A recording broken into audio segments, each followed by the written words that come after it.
Good evening. I call this Pleasanton Unified School District Board meeting to order this June 27th, 2024. Please stand for the Pledge of Allegiance. Trustee McCaughey, will you please lead us?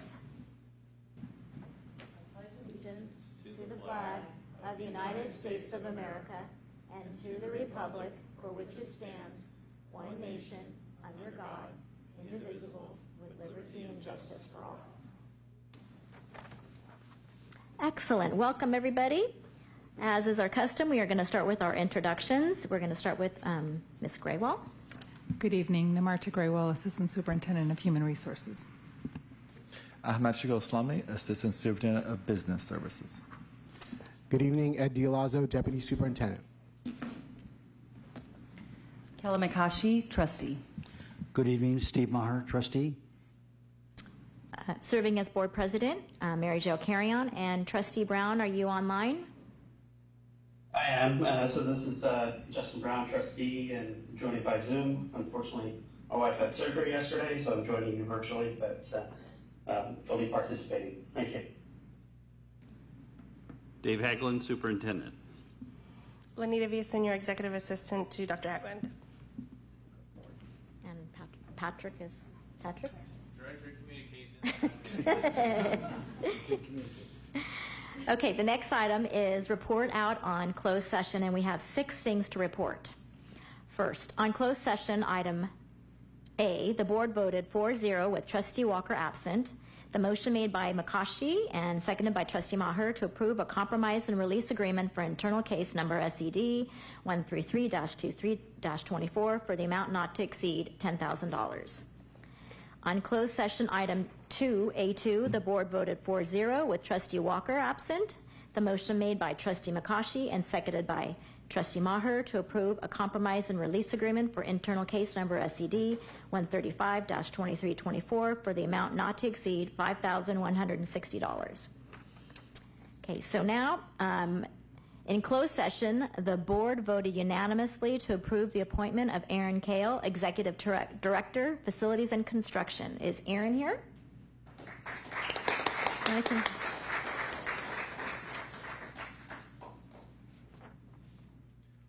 just want to take a second and say thank you for having the confidence in me, and I look forward to continue working with Pleasanton Unified on this amazing bond program.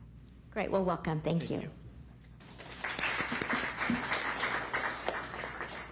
In closed session, the board voted unanimously to approve an appointment of Janet Gates for Director of Student Services.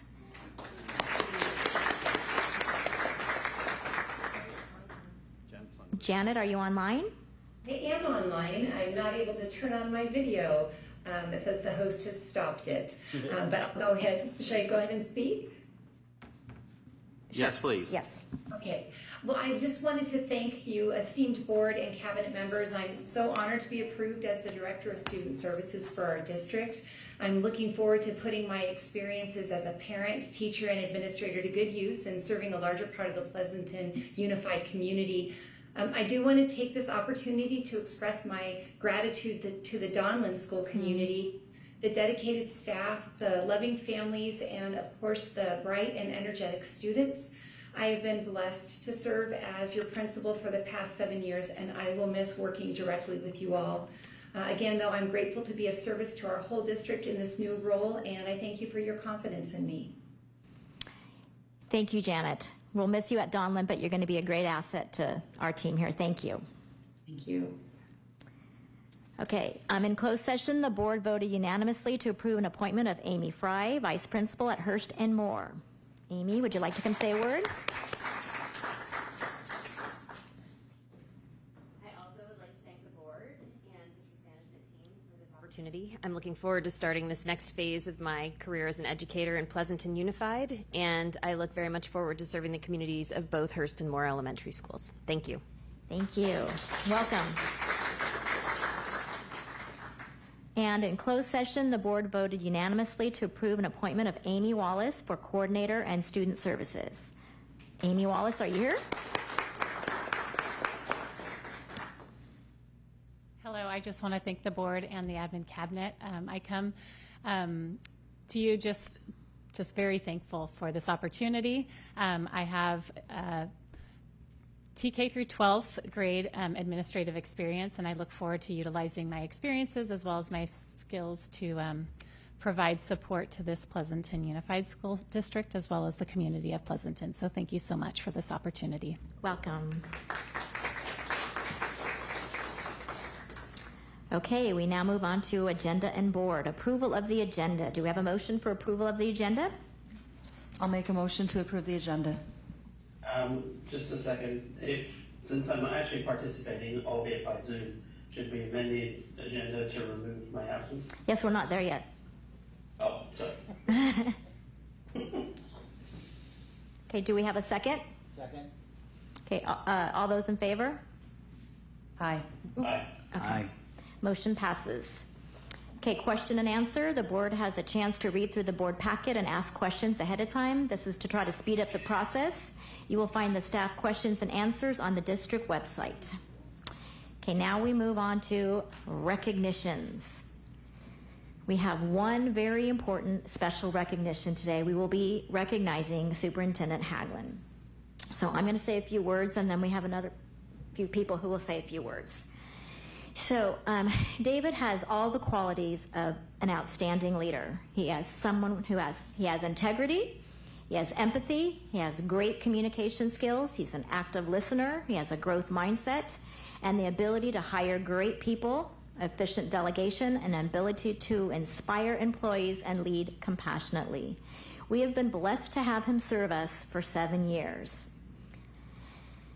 He always puts students first, and he has established the groundwork for future generations. He has left the charge for us to not blanket up, and we will not. We will carry on. So I want to also say that I've enjoyed working personally with David this year as the board president. And over the last 7 years, he has built an incredible team of leaders who will continue to serve. And he's helped lead the district through a global pandemic. And we were the first district in the Bay Area to fully reopen schools. He pushed for the implementation and near completion of Measure I-1, helping our district save millions on projects that were reinvested to help make these dollars have a bigger impact. And now we have Measure I on the horizon with planning and projects already starting to move forward. David, we will miss your dedication and your heart that is always focused on students. With that, I'd like to share a video made by one of our students and then open up the floor to my fellow trustees.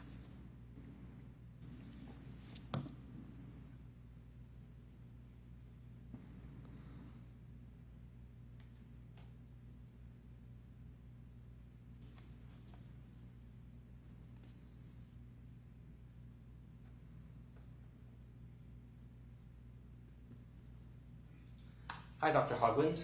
I just wanted to say, congratulations on retirement. I'm sorry I wasn't able to join your retirement party as I'm in Hong Kong right now. So we're just going to do a quick virtual thank you.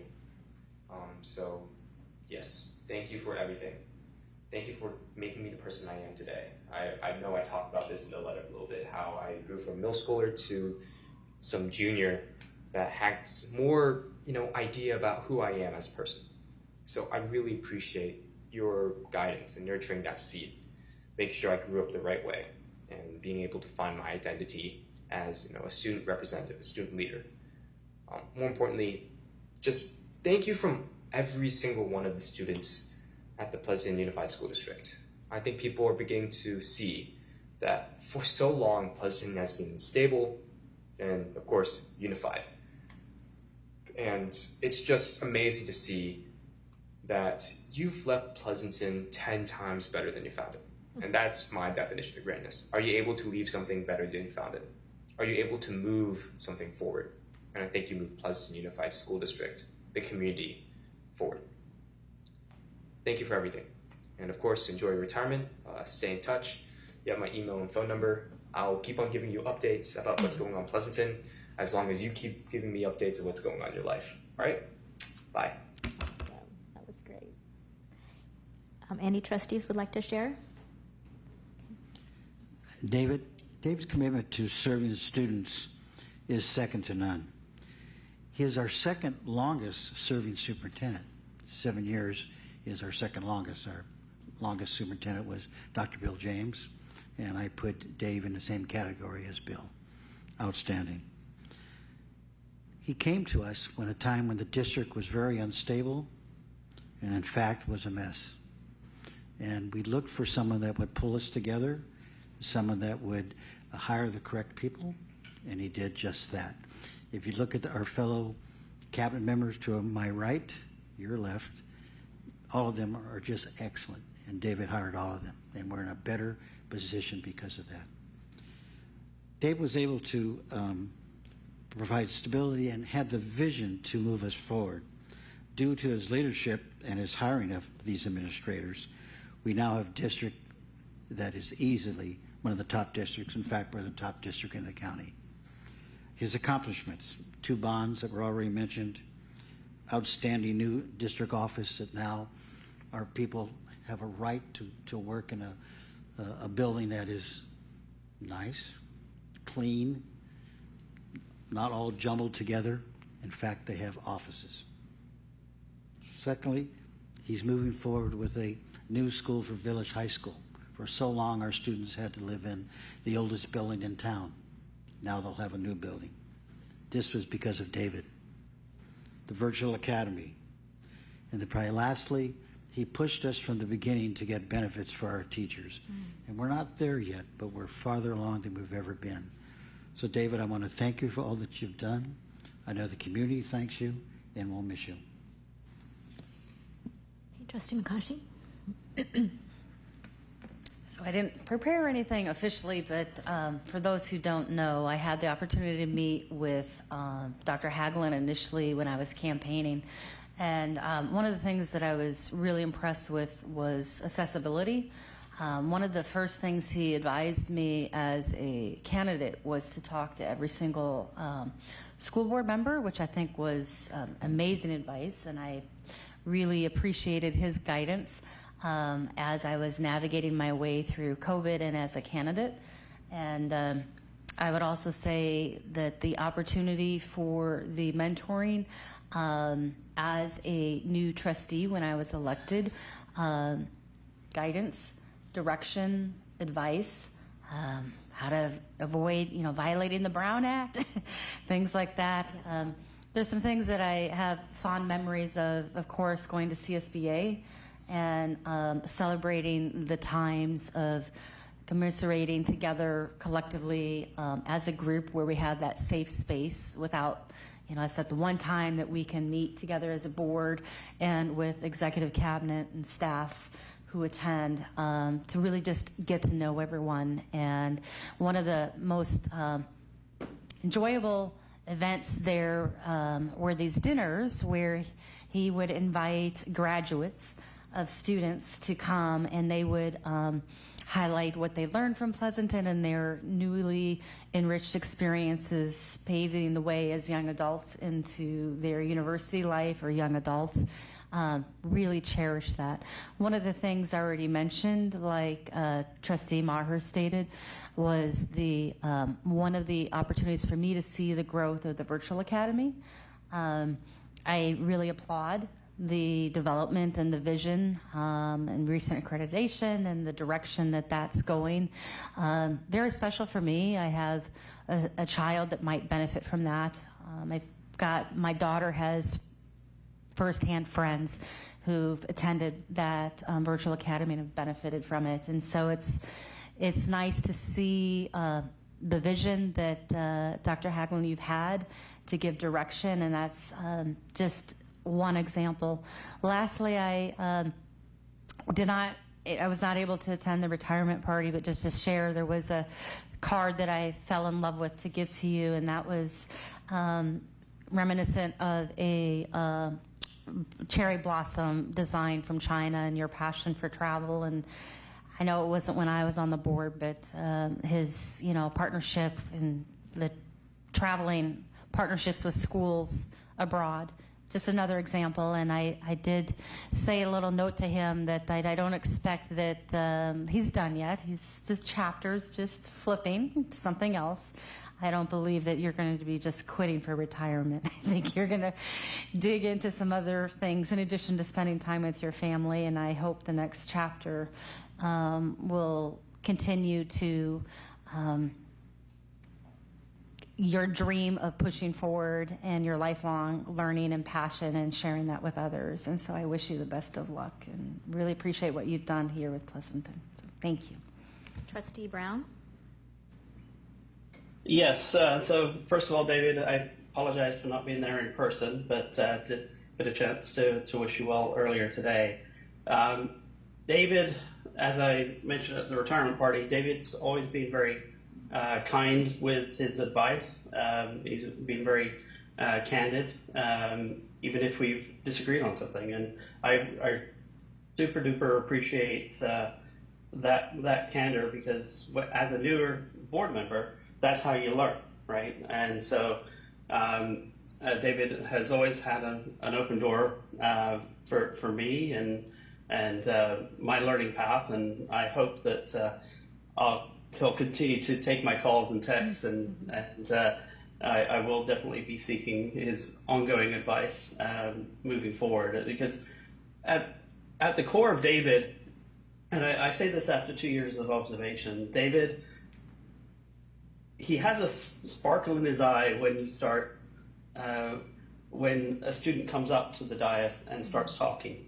He has a sparkle in his eye when he's talking to the graduating class.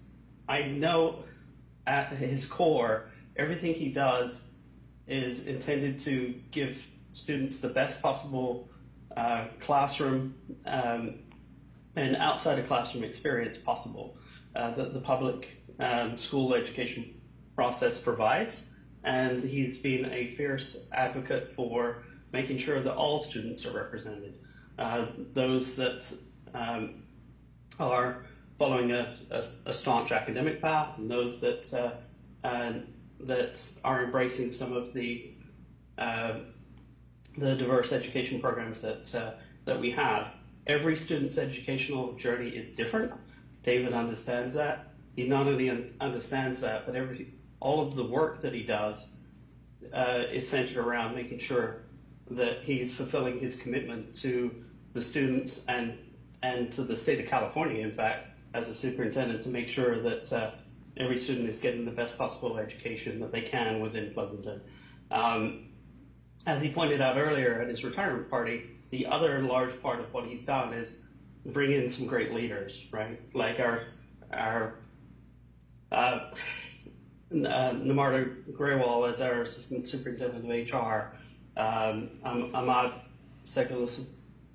I apologize, Ahmad, I always stumble on your surname, but we have, and of course our deputy superintendent Ed Dialazzo. They are all phenomenal extensions of the board, and are always making sure that we keep that student-centered voice in the center of everything that we do. And I'm confident that that David has brought us the right folks to continue that message forward as we go through this transition.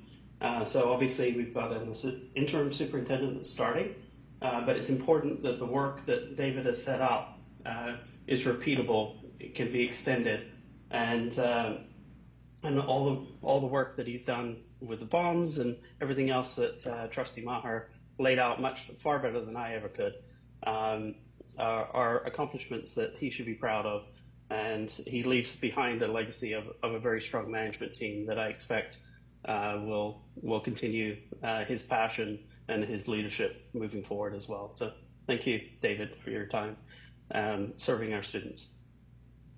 Thank you, Trustee Brown. I'd like to thank the elected officials who contributed to this recognition with commendations and resolution. So from Congressman Eric Swalwell's office, Representative Aksha Nigam. Can you pronounce your name for us, please? Asta. Okay. Perfect. Thank you so much to the board for this opportunity. Dr. Haglund, thank you for the opportunity to come here and be able to congratulate you and recognize your service to Pleasanton Unified. I know your tenure here for 7 years as superintendent was not an easy one, and your leadership and guidance, I know, allowed for a space for educators, administrators, students to all overcome the obstacles of a global pandemic and its aftermath, which we are still navigating. But I know you've left the district in capable hands, and you've got a lot of professional and personal goals yet to be achieved. So we're sad to see you go, but we're excited for what's next. And on behalf of the Congressman and our entire team, I'm happy to present you today with a formal congressional record piece read on the floor of the U.S. House. Again, our sincerest thanks for your service, and we wish you all the best. Thank you very much. Yeah, absolutely.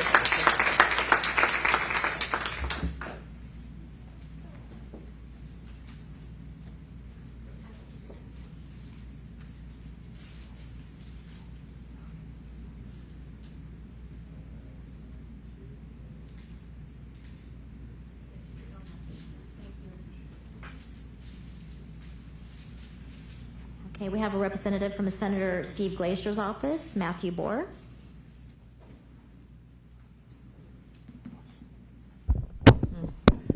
Thank you so much.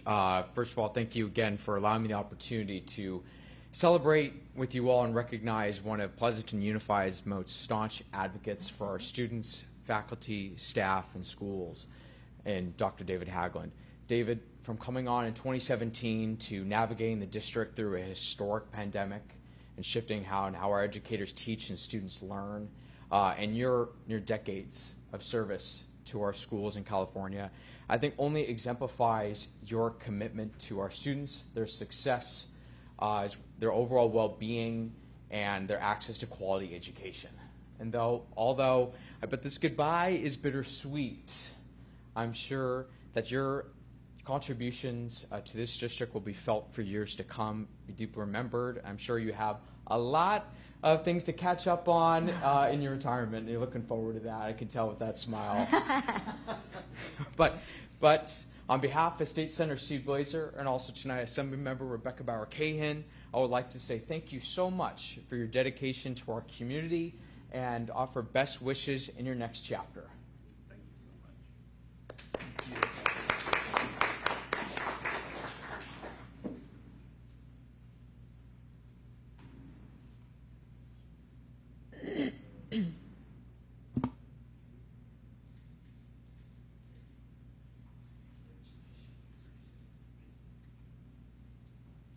At this time, I'd like to invite anyone else who'd like to share a word about David.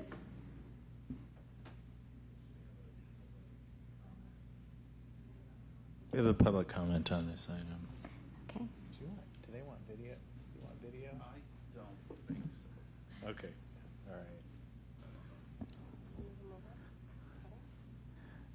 All right. All right. Tobias, hang on a second. I'm going to move you.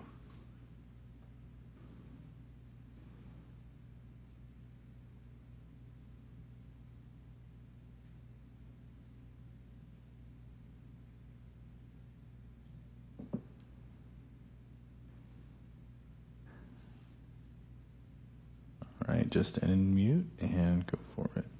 And if you want to turn your video on, you can, but you don't have to.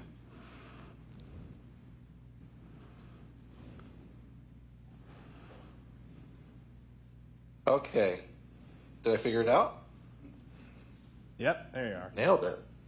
Okay, wonderful. Yeah, so my name is Tobias. I'm David Haglund's youngest son.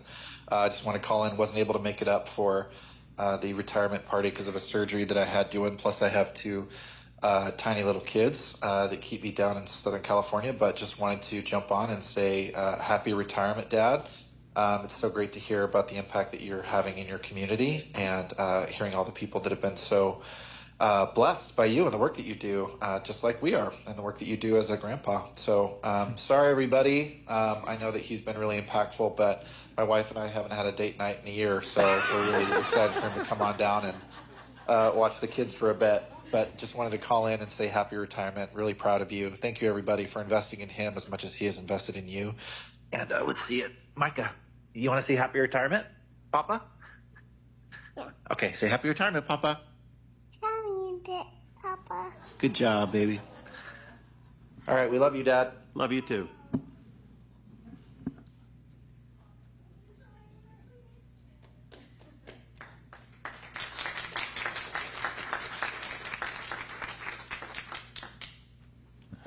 anybody can top that, but if they want to try, go for it.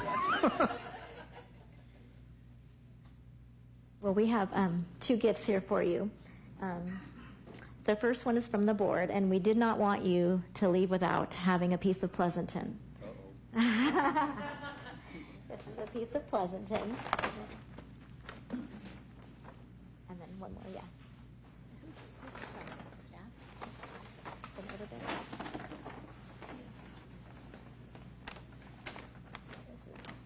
Oh, yeah.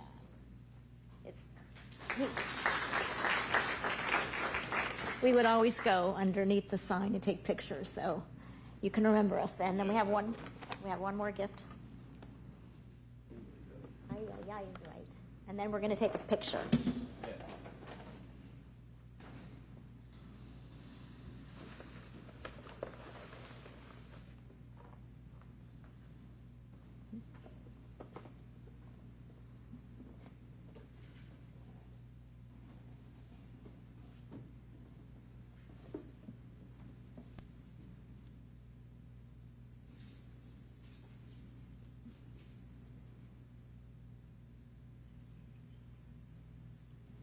A clock that reads, "Thank you for your time and dedication to ensure Pleasanton students will make a better world."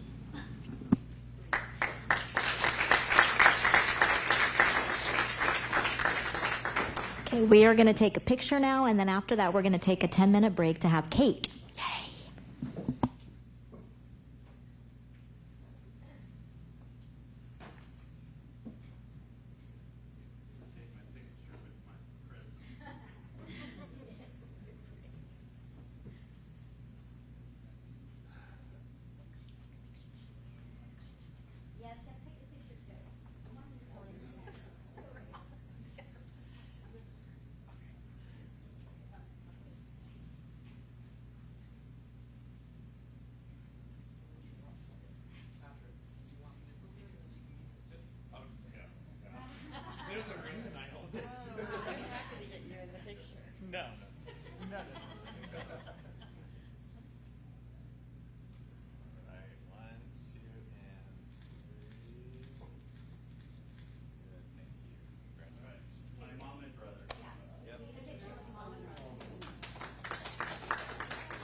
Oh, hi, Grandma.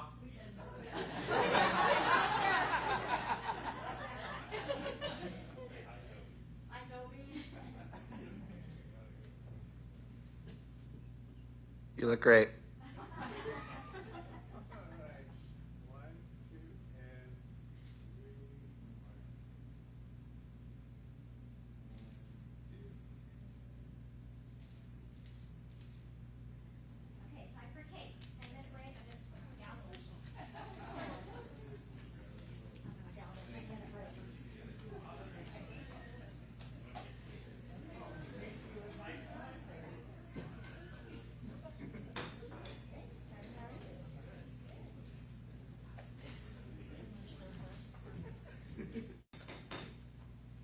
Okay, thank you for the cake. We're back in session.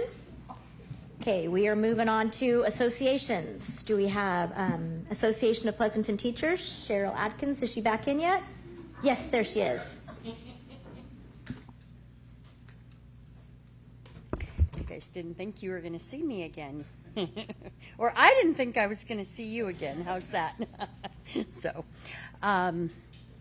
good evening, President Carrion, members of the board, cabinet, and community. I'm Cheryl Atkins, and I am now the past president of the Association of Pleasanton Teachers.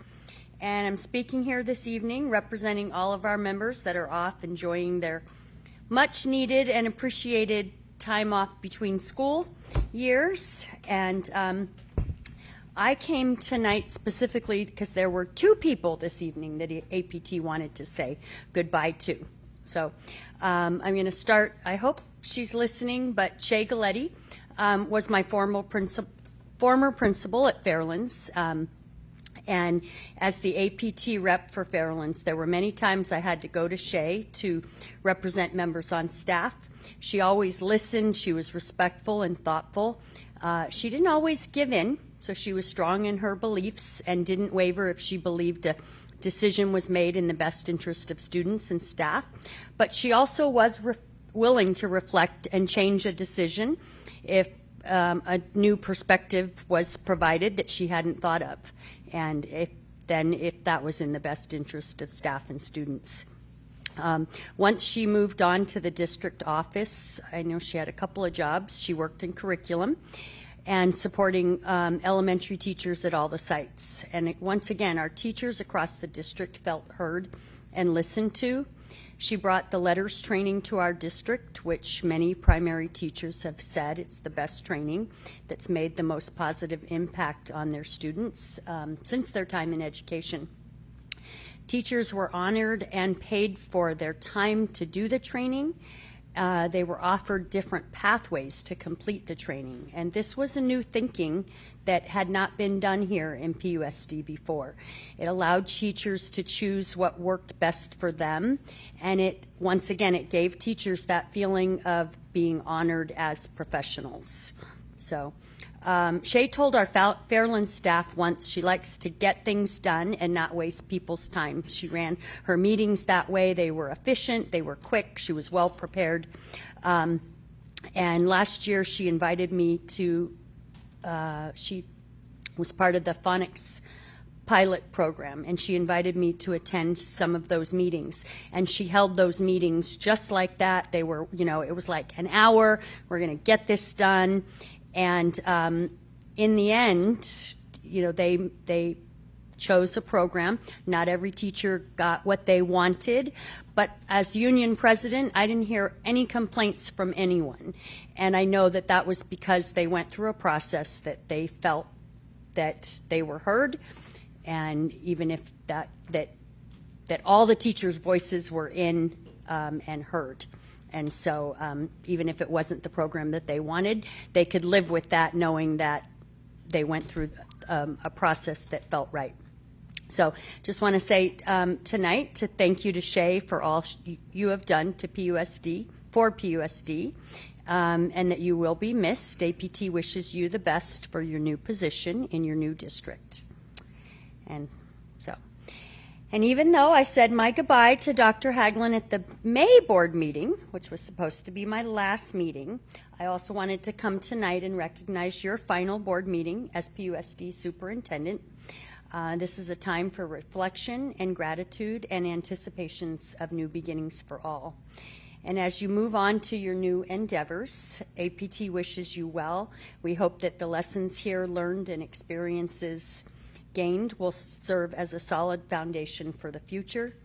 We hope your journey will be filled with success, fulfillment, and new opportunities for growth and service. And your grandkids are just delightful seeing them, so I know that you're going to love spending time with your family.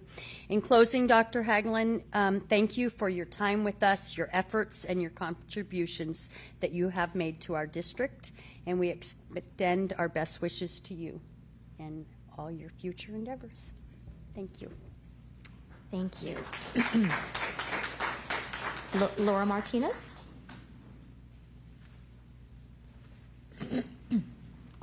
Okay.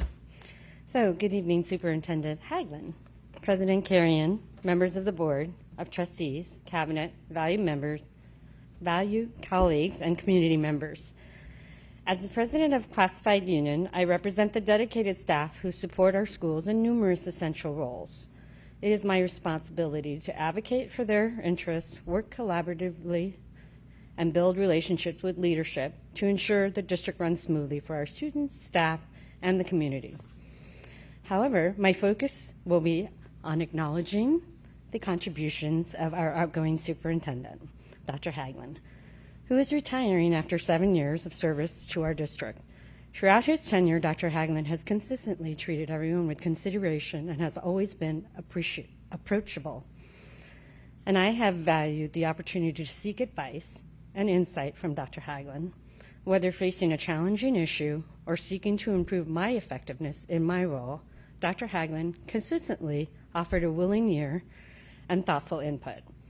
His extensive experience in education has been invaluable to me. What stood out to me was Dr. Haglund's commitment to doing what was best for our students. His decisions and actions have always been guided by this core principle. Going forward, as we navigate another leadership transition and restructuring of the executive team, along with the challenges that accompany such changes, Dr. Haglund's guidance will be missed. Additionally, Dr. Haglund's accessibility and open door policy has been notable. Knowing that I or any other classified staff could go to him with any concern or idea and be met with willing ear, fostered an approachable and supportive environment. Of course, like any long tenure, there were challenging times. But through it all, Dr. Haglund remained committed to our students, the district, and its people. His willingness to engage in open dialogue, even during tough conversations, speaks volumes about him. Encouraging his leadership team to engage and collaboratively has also moved us forward in building relationships and a better foundation.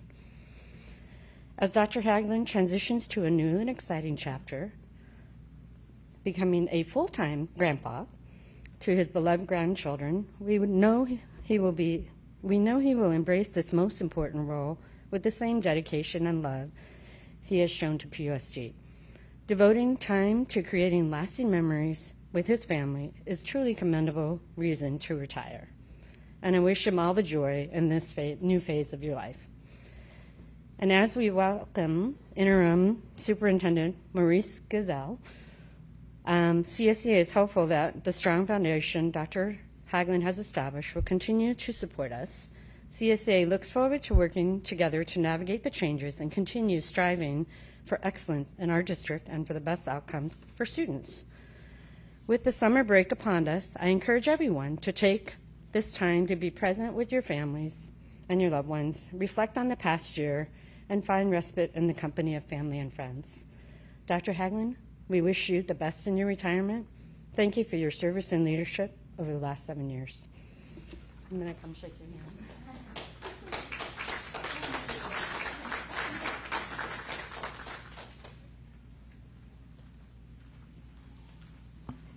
Okay, public comments. We have one. Yes, Charlie Jones.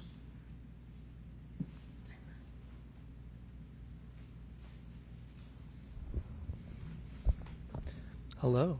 Oh, sorry. Hello. I'm very tall, apparently. Sorry about that. For once, I feel tall. My name is Charlie Jones. I am a proud product of Pleasanton Schools and a Pleasanton resident. I wanted to start first by saying, as it comes to a close, Happy Pride Month. But also, I wanted to thank the board for the passing of the Pride resolution that you did for this year. Words are powerful. They have very strong meanings behind them, and representation matters. It allows for people who don't always feel seen to be seen. And so it's important for districts like this to do what you did. So I just want to keep this short and sweet and say again, I thank the board and I thank the staff for doing what you did and for making this possible. And again, Happy Pride Month. Thank you. Thank you. Okay, this is your last superintendent report. That it is, and I apologize for how much time has been spent focused on me today. That's never my favorite thing in the world to sit through, so I'm sure it wasn't yours either. But I do appreciate all of the positive comments. As you just stated, this will be my final superintendent's report, which is a bit hard for me to wrap my head around after having had the privilege of serving this community for the past 7 years. I want to thank this board, as well as the Board of Trustees who brought me to the district in 2017 and trusted me with this important role. It has been a pleasure to work alongside our executive cabinet members, the site and district administrators, and the incredible certificated and classified staff. I am grateful to the Pleasanton community for embracing me from day one. We have faced some challenging times together, COVID chief among them. It has been a blessing to watch this community rally together around the support of our students. I'm so appreciative of the parents, local business leaders, friends on the city council, and members of various community organizations who have played important roles that enrich the lives of students in so many ways. As I've taken time to reflect back these past few weeks, I was reminded of just a few highlights that we've accomplished together that I'd like to summarize, if that's okay, and I apologize for the time. We worked hard to build trust through transparency after the district struggled with leadership turnover and communication. Thank you to Joan Larson, Mark Miller, Jamie Yee, Valerie Arkin, and Steve Maher for placing your trust in me, and more importantly, for your commitment to pursuing that work together as a team. We transformed schools and campuses by implementing various Measure I1 projects. We even incorporated additional enhancement by leveraging millions of dollars in project. I get to talk as long as I want. Patrick. Now I'm going to have to start over. No, I'm just kidding. We transformed school campuses by implementing various Measure I1 projects. We even incorporated additional enhancements, significant enhancements, I think about $7 million worth, by leveraging millions of dollars in project savings. So shout out to John Chostic, Mehdi I'm going to say it wrong. Say it louder. Rajuzadeh. I apologize, Mehdi. And their teams, as well as our partners at Van Pelt Construction, for leveraging the pandemic to move projects quickly and make resources go farther than we could have anticipated. We leveraged community resources and the support of our families and staff to meet the crazy unknowns presented to us by COVID. Shout out to Janelle Woodward, Ed Dialazzo, Kelly French, and our administrative team, as well as every single teacher and classified staff member who did what seemed impossible at the time. Couldn't be more grateful for you guys. We continued to reimagine what education and learning can look like, implementing things we learned during the pandemic, and we've continued to learn through creative interactions between our teachers and our students. Shout out to Heather Pereira and the amazing PVA team for their innovative approach to personalized learning. We watched members of our community rise up after Measure M fell just short of passing to create a group called We Are Pleasanton and a movement to fund needed improvements at our schools. Shout out to Todd Udicall and his tribe of community members who inspired others to step up and make a difference. We shifted policies to encourage inclusion and representation by establishing a strong equity policy, moving to trustee area elections, adjusting school boundaries, and leveraging district properties in new ways. Shout out to Ahmad Sheikh Islami, Ed Dialazzo, and their respective teams who did the heavy lifting in these areas and winning the community's trust and support along the way. That's a big deal.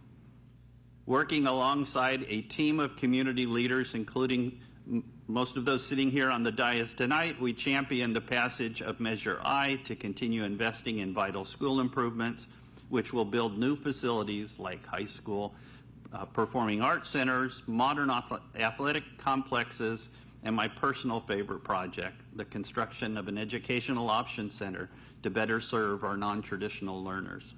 Shout out to Todd Udicall and Bill Butler for championing that effort, and the entire Pleasanton community for seeing the vision and stepping up to make it a reality. All of these efforts, in addition to the focused work strengthening our diversity across the organization, ensuring equitable access to resources, and establishing policy-driven inclusive practices, will continue to move the district towards meeting the needs of each student every day. Let me conclude by saying that it has been an honor and my great privilege to play even a small role in strengthening the legacy of this incredible school district. I urge you to have a steady hand as this important work continues. I'm confident that you have the right management team in place to champion these efforts, even as districts across the state of California will struggle with economic challenges in the years ahead. Pleasanton students and families will depend on each of you to stay the course. I pray that each of you will hold that responsibility as close to your heart as I have tried to do to mine these past 7 years. It's often said that Pleasanton students deserve the best, and I know that you all agree with that statement. I trust that you will do all you can to ensure each action you take reflects that value. Our kids are counting on you. That's my report.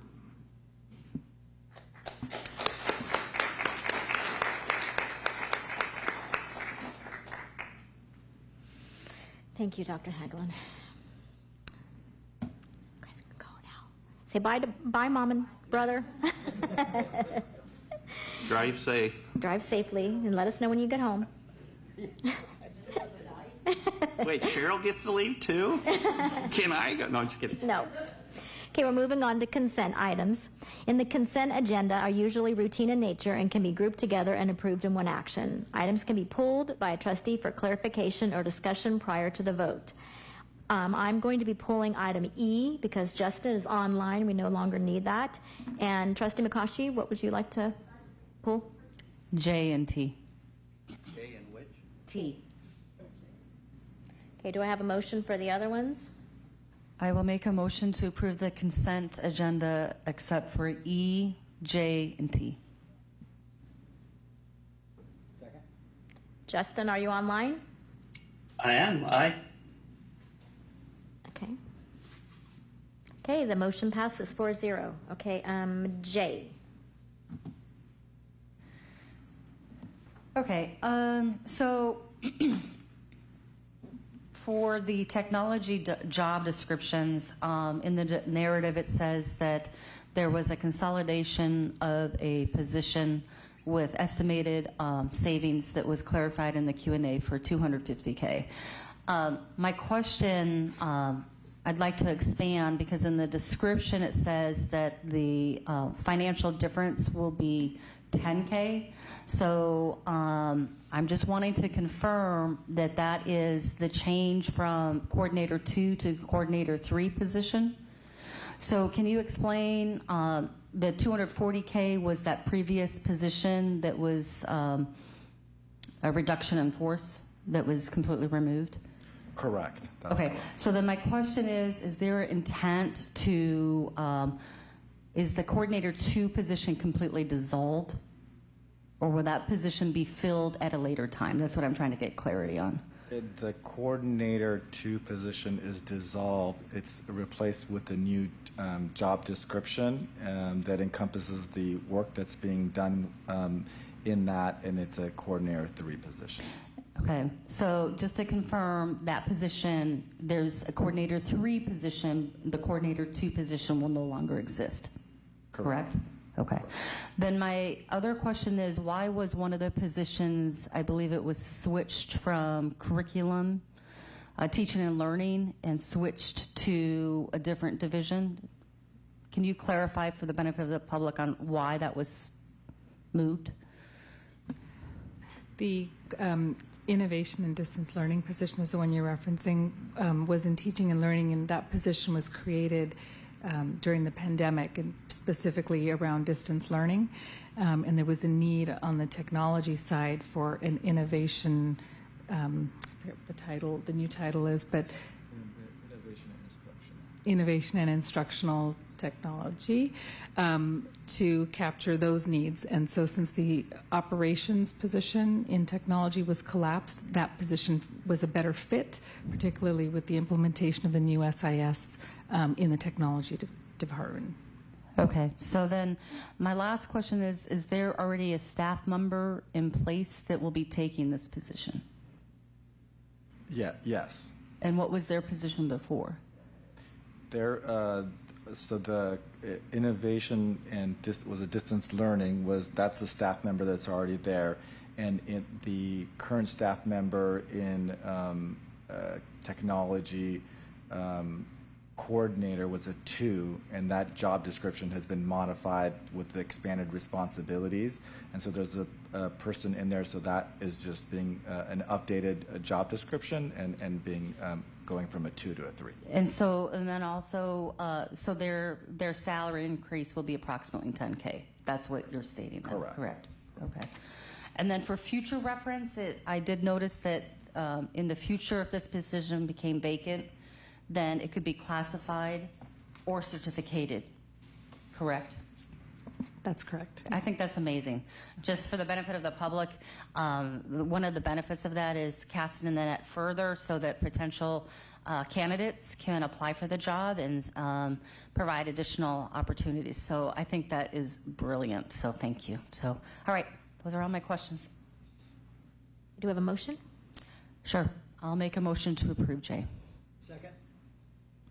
Trustee Brown? Aye. Okay, the motion passes 4-0. Okay, Trustee McCaughey? Yes, for T, I just wanted to poll this because it was on consent to acknowledge the collaboration from the city collaborating with the school district, and also to recognize also, you know, we have an individual in the audience, former city council member that assisted with this, just to acknowledge the collaboration to put together the MOU for the school resource officers. And this extension is paramount. It provides more clarity and expectations for the work for our school resource officers. So I just wanted to recognize the hard work between the city and the district, as well as the city district liaison committee to help. They also had an opportunity to provide input and feedback and really applaud that partnership. So I just wanted to acknowledge that. So there's no other comments. I don't know if anyone else wants to make comments. Make a motion? Okay, I'll make a motion to approve T. I'll second. Trustee Brown? Aye. Okay, the motion passes 4-0. Okay, we move on to report, discussion, and possible action. A. President, I just have a question. Oh. Do we need by action need to officially vote to remove E? I'm just asking procedurally for the consent item E. Since you're doing it, yeah, you should do that. Okay. Good catch. Okay, so I'd like to make a motion to remove E from the consent agenda. I will second. Second. All those in favor? Trustee Brown, are you there? Aye. Yes. Okay. Aye. Aye. Aye, the motion passes. Okay, we're moving on to report, discussion, and possible action, early and expanded learning development, year-end reports. Okay, I can introduce this one. Good evening, President Carrion, Dr. Haglund, Board of Trustees, Cabinet staff, and community. This is a report, discussion, and possible action item. There's two components to this presentation, and I will introduce Director of Early and Expanded Learning, Monique Liebhart, and we have Emily Fraun, who's also going to co-present. So I'll turn it over to you, Ms. Liebhart. Thank you very much. Good evening, President Carrion, Board of Trustees, Superintendent Haglund, Cabinet staff, and community. My name is Monique Liebhart, and I'm the Director of Early and Expanded Learning, and I am joined by my colleague, Ms. Emily Fraun, who is the Expanded Learning Program Lead. And we are here this evening to share an overview of our California State Preschool Program self-evaluation. We'll give you a high-level overview of our findings and our strengths and our steps moving forward. And then we're also here to present to you an update to our Expanded Learning Opportunity Program Plan, for which we will ask for board approval. So I will start by giving you an overview of the Department of Early and Expanded Learning. It became an official department in December of 2022, and that encompasses our early learning programs, which is our STEAM preschool, which is our California State Preschool Program, serving children ages, it's actually under 3, about 2 years, 9 months to 5 years old. Depending upon what the governor will do, there is a AB 107 that would reduce the eligibility, the age of eligibility, which would allow us to serve children beginning at 24 months, which would be a fantastic opportunity if we got that opportunity. Our STEAM preschool program is over 3 classrooms. We have 60 slots.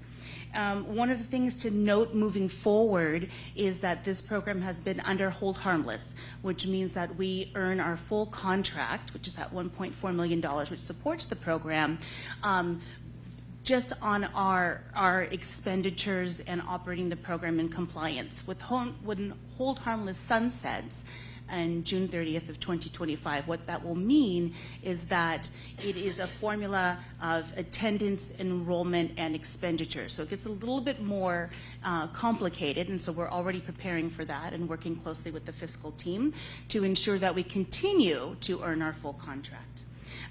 So that's our CSPP program. Under expanded learning, expanded learning is our kids club, our Panther club, and we during this last year have added several additional innovative programs, which Ms. Frone will share with you.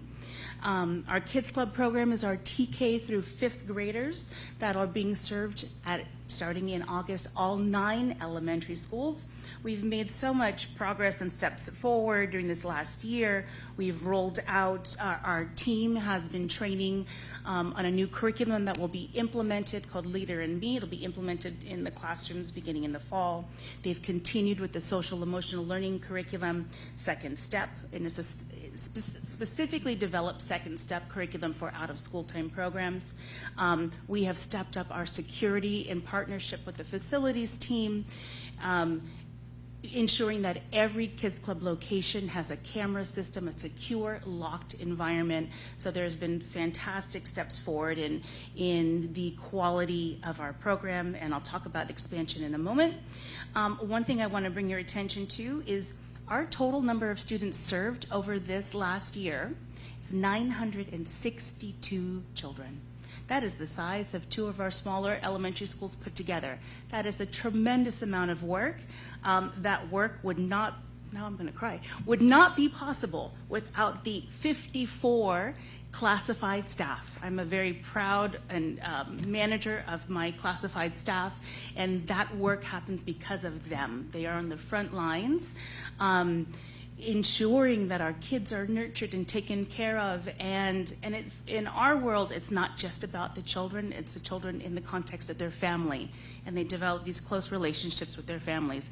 Again, 962 children could not be served without these incredible 54 classified staff members. I want to bring your attention to, next slide, the program self-evaluation. It's an annual exercise. There is a program instrument tool.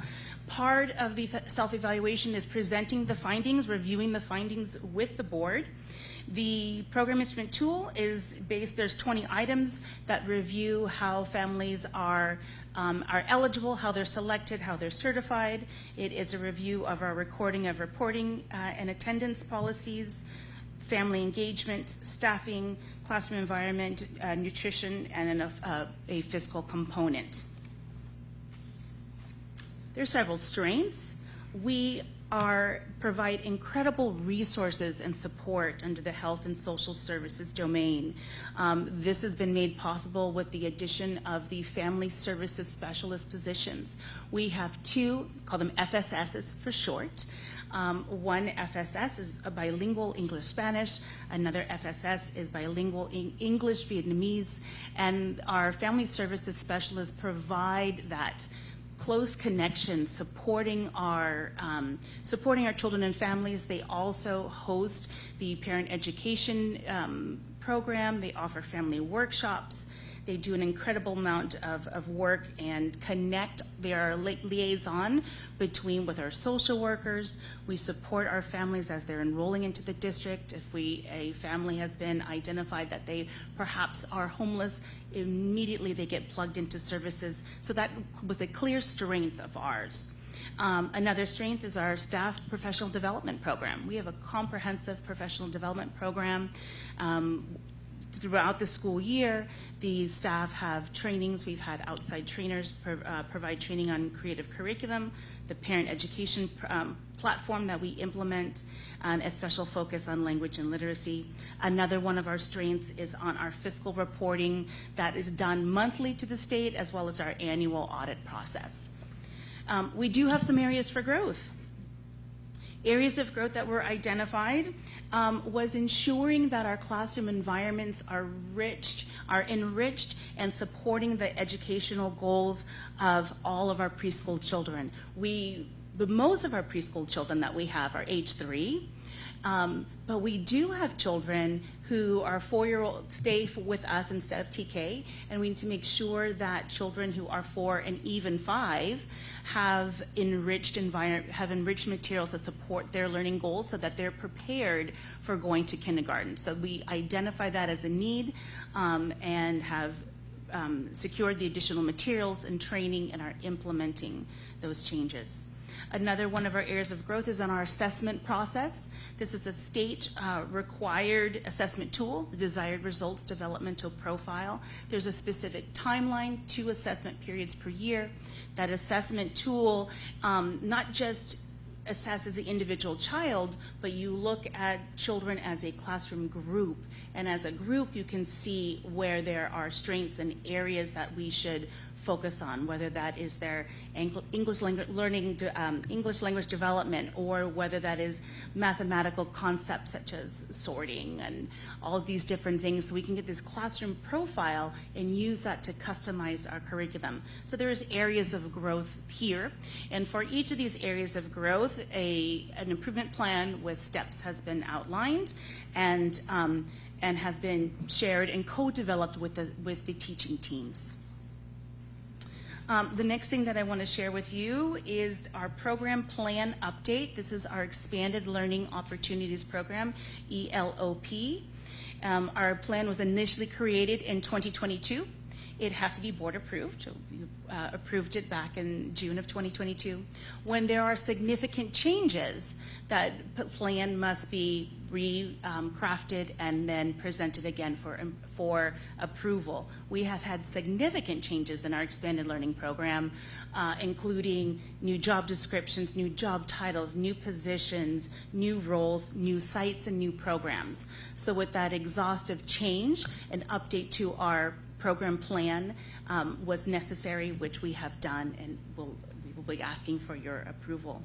One of the things that why our ELOP program here in Pleasanton is so strong, and we get asked to provide technical service to other districts in the community, is because we embrace a unique funding model where we layer, braid, and blend funding, where we have the ELOP funding and tuition funding, and we also help our families secure child care subsidy. So with all these different layers of funding, we create a really stable, successful program. We've expanded significantly over the last year and have developed a comprehensive expansion plan. We are thrilled to be opening our Walnut Grove Kids Club. Our first day will be August 7th, the welcome day for all of our new children and families. The furniture will be delivered in a couple of weeks. The team has been hired. We are ready to roll. We will continue with our expansion. Our next project is the expansion of Fairlands Kids Club. We'll be adding a portable building, and this will be a permanent construction. It's not just a temporary portable. It will have a solid foundation, and that too will allow us to continue to expand and serve more students. I'm going to turn it to Ms. Frone to share with us some additional innovations. Good evening, members of the board and community. I'm Emily Frone, and I'm the Expanded Learning Program Lead and Site Lead for Panther Club and Growing Future Leaders Program. So last summer was our pilot for our 6th grade summer program, Growing Future Leaders. This was designed to be an after-summer school program for our 6th graders. In learning, there wasn't an option for middle school summer school this year, aside from ELD or ESY. We knew that we needed to bridge the gap for this group. So we designed Growing Future Leaders, or GFL, to do just that this summer. We made GFL a full-day program and operate from 8 a.m. to 5 p.m. We hired 2 certificated teachers to do academic rotations in mathematics and language arts. We have daily activities such as STEM projects that promote team building. As you can see on our slide, we have some students creating a labyrinth game. That was just last week. I also teach the 7 Habits of Highly Effective Teens curriculum, which they earn a certificate for completing the program at the end of summer. We do have a few students who are attending ELD at Amador, but shouldn't miss out on the opportunities of GFL. So we provide them with transportation to PMS daily after the conclusion of ELD in our EL van. I'm very proud to lead this program with the help and support of my team. The students have been working hard, learning and growing, which is not exactly what the preteens obsessed with their cell phones want to be doing over summer break, but they're good sports about it, and they've actually been having a really good time. On the topic of barriers, we are always reinventing our program to meet the needs of our students, families, and community. This year, Alisal Kids Club is operating a post-summer school child care camp that was open to all summer school students. We also have children enrolled in our programs at other school sites who need to attend summer school. And we were able to transfer those students to Alisal Kids Club for the duration of the summer to attend summer school. Any students that were not able to transfer to Alisal are provided transportation to their home site. We design and adapt our programs with our families in mind, and will continue to do our best to provide quality care to our community. Thank you. Trustee Brown, do you have any questions? No, I don't. Okay. Trustee McCoshy? Well, thank you for a splendid presentation. It's always a welcome to see you back up presenting. It seems just like yesterday. You were here a year ago talking about the programs. I would just like to applaud the hard work. I know that it's been an evolution. And thank you for your service on site for campus, long hours, lots of energy. I'm really excited about the direction that this is going, and also I did take a look at the plan and appreciate the research and the time that has to put due diligence. I do know that there's been approval and consideration of some job descriptions and changes, and that actually is a testament to your hard work, giving the direction and vision, and also showing that it is continuing to evolve. And I just wanted to say on a personal note, I've had an opportunity to work in another neighboring district with the Expanded Learning Opportunities Program with the work that I do, and firsthand testament of basically the concept of expanding the learning for our students before and after school, with this idea that it's the whole child learning opportunity, and it's not just ending at 3 o'clock, and also the research that shows, providing guidance for students between 3 and 6 p.m. after hours.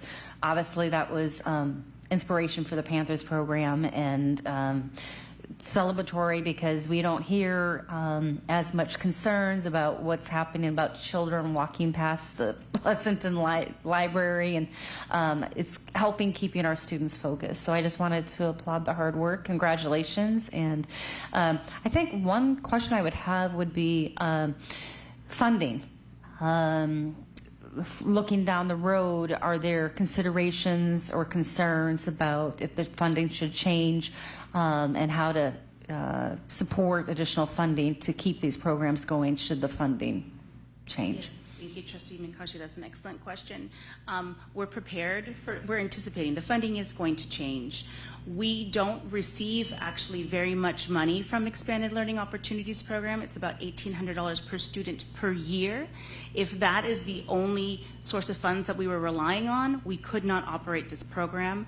That is why the layered model of every family who qualifies for ELOP also qualifies for a child care subsidy. Mm-hmm. So we connect them with, in our area, the alternative payment contractor is Hively.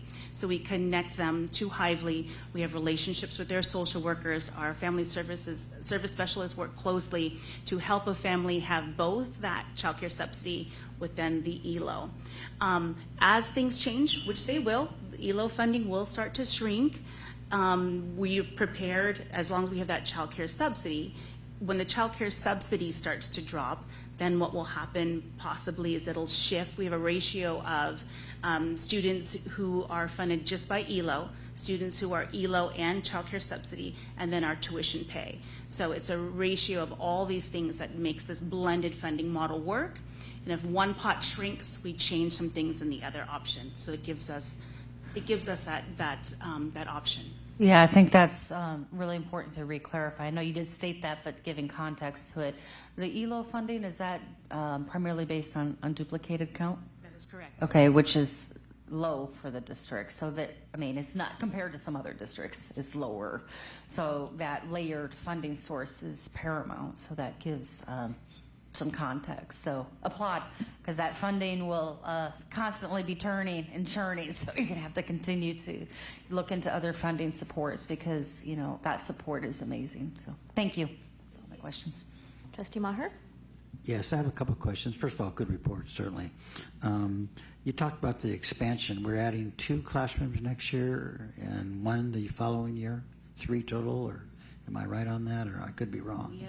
We began expanding, let me get to my list, and I actually shared our comprehensive expansion plan with the board a couple of months back. We began expanding in 2022. We implemented the Panther program. We added classrooms across multiple Kids Club locations. I highlighted here the bigger expansion projects, certainly the portable building, which allowed us to serve an extra 60 to 70 students could be enrolled at that site. Donlin had an extra classroom, Vintage Hills a classroom. Walnut Grove is a complete site with 2 very large portables that will allow us to serve 120 children.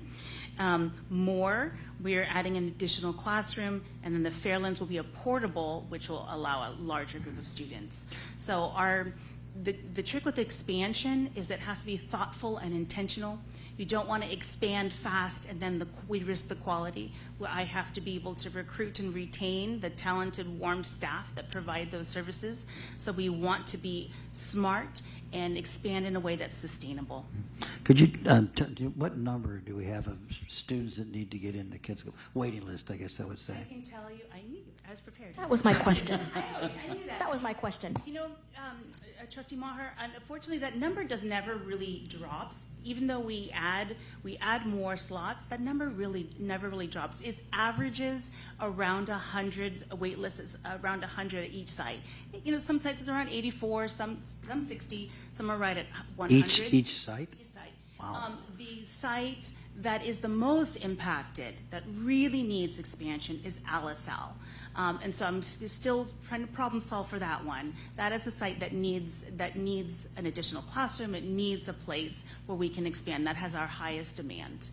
Okay, and then you mentioned a little bit about hiring. As you expand, do you foresee any type of problem of hiring quality people that can run these programs?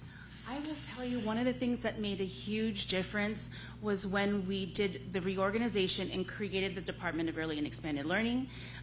The job titles change, the job descriptions change.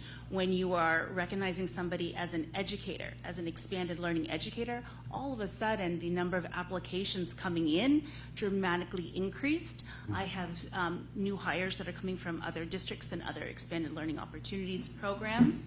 And so that's important. We have a really solid, comprehensive ongoing professional development training program. Of course, the benefits here of working in the district, and we've become known for having a really high quality program. So far, we're staying the course and have been able to retain really great staff and hire new great staff. And we're self-sufficient, correct? In fact, we're making money, I think. We do, yes. So and we are supporting part of the general fund and some more expansion would Yes. mean more money. That's right. Correct expansion, as you. Thank you very much. You're welcome. So first of all, I want to thank you for being so innovative and for taking the time to make these grants and take the time to get the grants. And I love the layered approach. That's just spectacular. So my question is similar to Trustee Maher's because my kids benefited from Kids Club. I loved Kids Club and they thrived in it. And I also love the fact that research shows that if you can capture these kids when they're young, they're going to do better off. And so I appreciate that. So my question follow up with Trustee Maher. I know that we have declining enrollment and we have extra classrooms. So at Alisal, there aren't any extra classrooms? Initially we were looking at putting a portable in place, and then it was identified that perhaps LSL is going to do a rebuild, a more comprehensive rebuild, and that wouldn't be the right place to spend those dollars. And so then the project got shifted to Fairlands. I'm working with David Haglund, working with Principal Elias Munoz, to hopefully identify a room that it has to be accessible. The trick with Alisal is a classroom that's on the other side of the campus. We don't have the supervision. It doesn't make sense for our program. So we're working on that, and hopefully we'll identify a room. Okay, yeah, because I would love to see more kids in that program. I think I keep bugging Mr. D'Alazzo about that, but I just love the fact that it's such a great program. And thank you for all your hard work. It's excellent. Thank you. If there are not any more questions, I'm looking for a motion.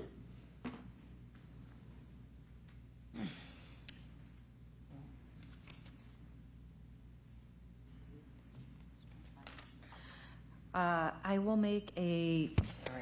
make a motion to approve the updated plan, the ELO expanded learning program plan. Second. Okay, Trustee Brown? Aye. Okay, the motion passes 4-0. Thank you very much. Okay, we are moving on to B, report, discussion, and possible action on Proposition 28 annual report. All right, I'm going to call up a group of people here. It'll be led by our Director of Secondary Education, Josh Butterfield, and our Executive Director of Fiscal Services, Ann Wells. And this is also an action item, trustees, on the Proposition 28 annual report. So I'm going to turn it over to first Mr. Butterfield. Good evening, President Carrion, Dr. Haglund, Board of Trustees, Executive Cabinet, Pleasanton Community. We're happy to be here today to present our Proposition 28 annual report. I'm joined up front to my left, Jessica Pizzano, Vice Principal at Foothill High School, Ann Wells, Executive Director of Fiscal Services, Coordinator of Purchasing, Rochelle Mercado, and Principal at Walnut Grove, Gigi over here. Thank you. So we are going to walk the community through our Prop 28 background. Really quick, I know we've had some past discussions at board meetings about this, but in November of 2022, California voters passed Proposition 28, which allocates over $900 million to public schools to support art and music education, to expand art and music education in our schools. Next slide, please. The purpose of these funds is to develop aesthetic appreciation and the skills of creative expression to make sure that students in pre-K all the way through grade 12 have access to media arts through different courses of study. So Patrick, next slide. So some examples of the courses of study really fall under the big umbrellas of dance, theater, music, visual arts, and media arts, as you can see on that slide. So this is a breakdown by site of our allocations for 2023-24, totaling $1.6 million. Next slide. Just to give you kind of a framework for the timeline of how these allocations are, when they're calculated, and the reason that we're talking 23-24 as we're ending the year. The estimated allocations come out in July. So we don't even know yet for 24-25 what they will be. They are updated in February, and then in June they're certified after the P2 ADA is certified. So the TK through grade 12 is calculated based on prior year pupil enrollment and prior year enrollment of pupils eligible for free and reduced meals, as reported at our CalPADS Fall 1. There's also some funding for preschool programs, the CSPP that Monique was mentioning, and for pupils aged 3 through 5 enrolled in preschool programs for pupils with exceptional needs.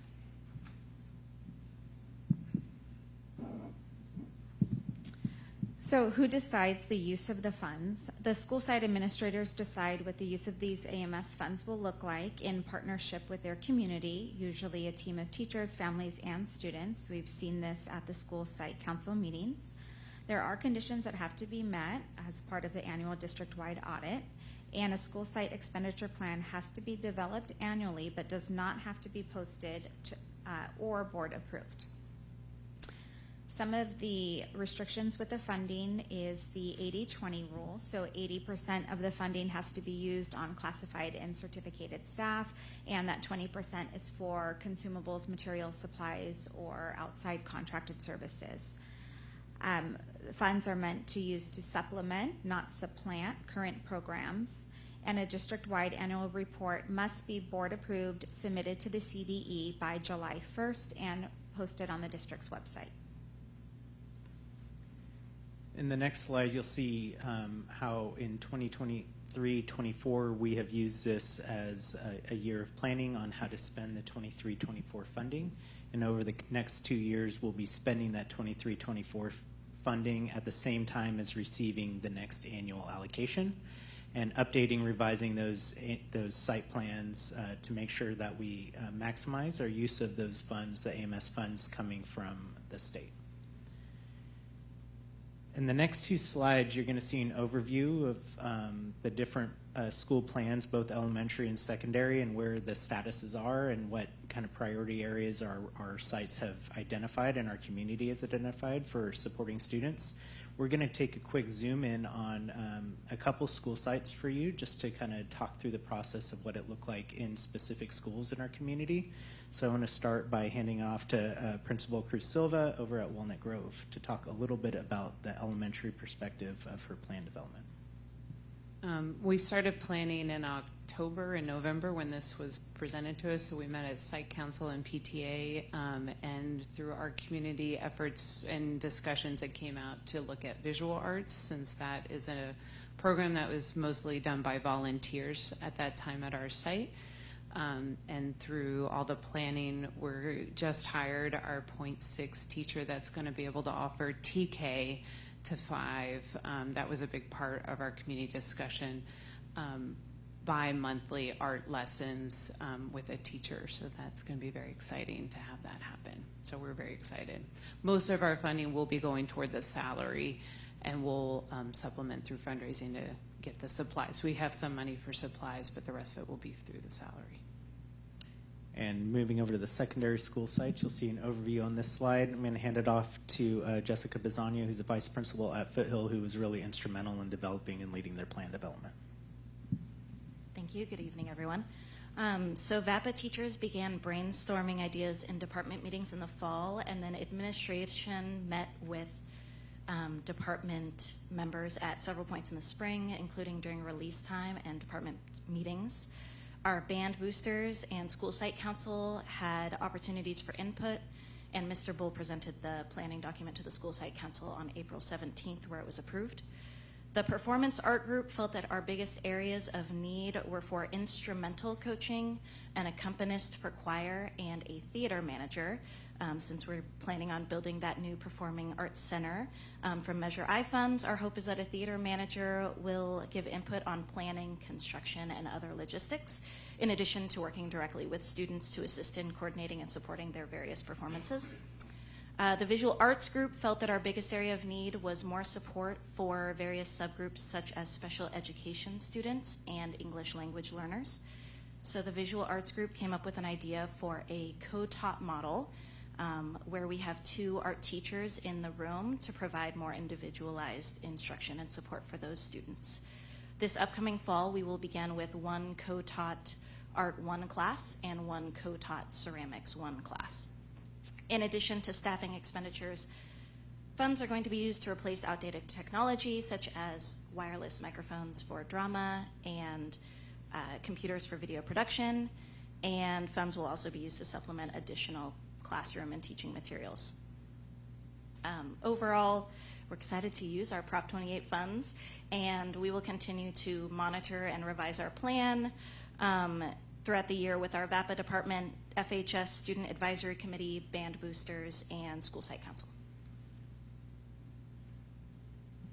Thank you. Next slide.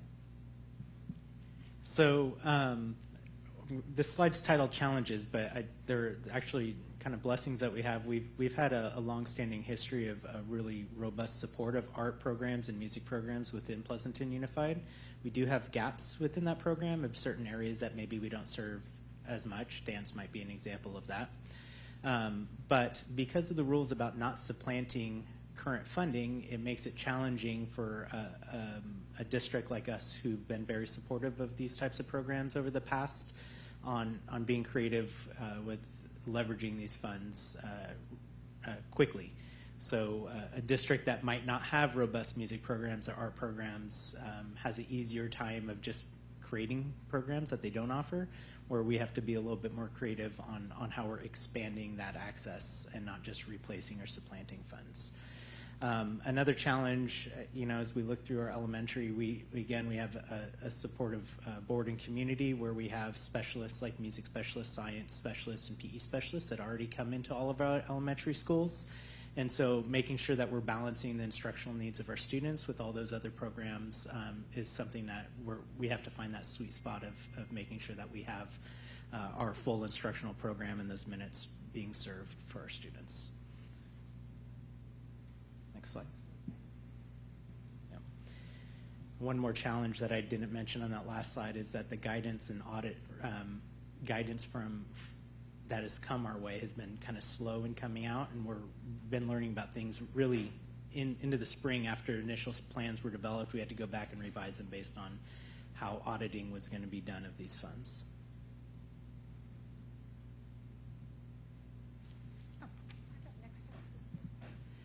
So our next steps, our school sites continue to work on their plans to use their AMS funds for 24-25. Those plans can continually be revised as often as needed.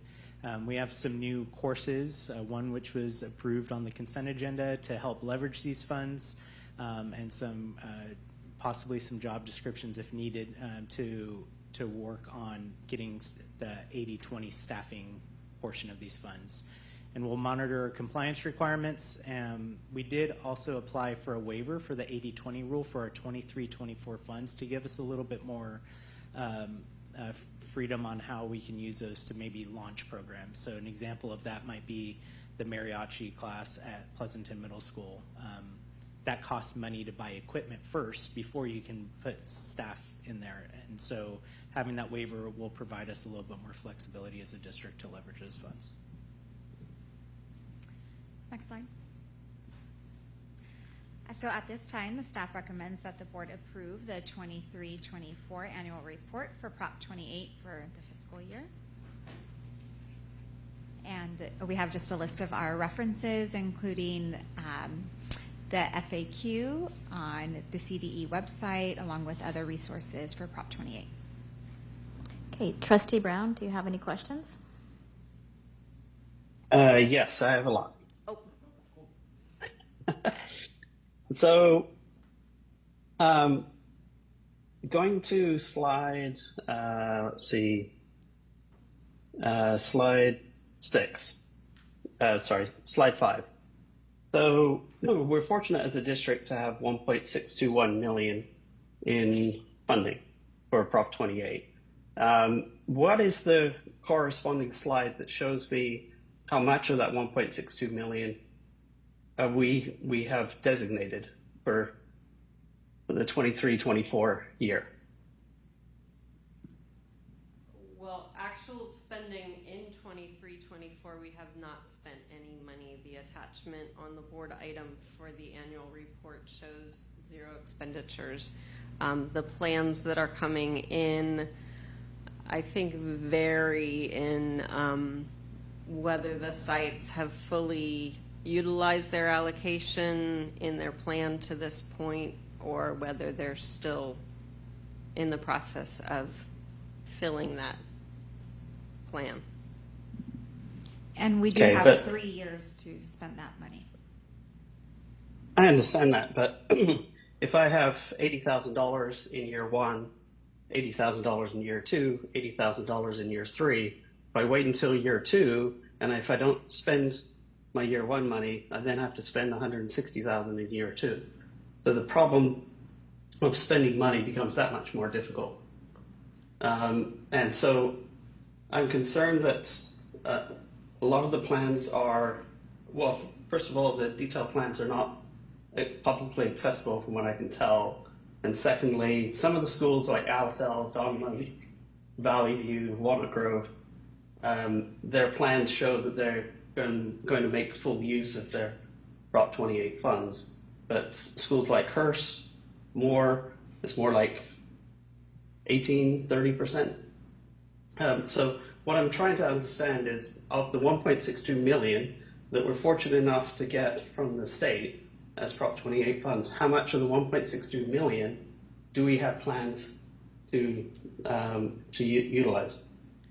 So our goal would be to utilize as much of those funds as we can by the end of the 25-26 school year.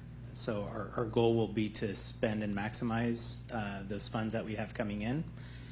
We still have planning that needs to be done, and this waiver that we've applied for that will really help guide some of that. So some of our schools have leveraged PTAs, for example, for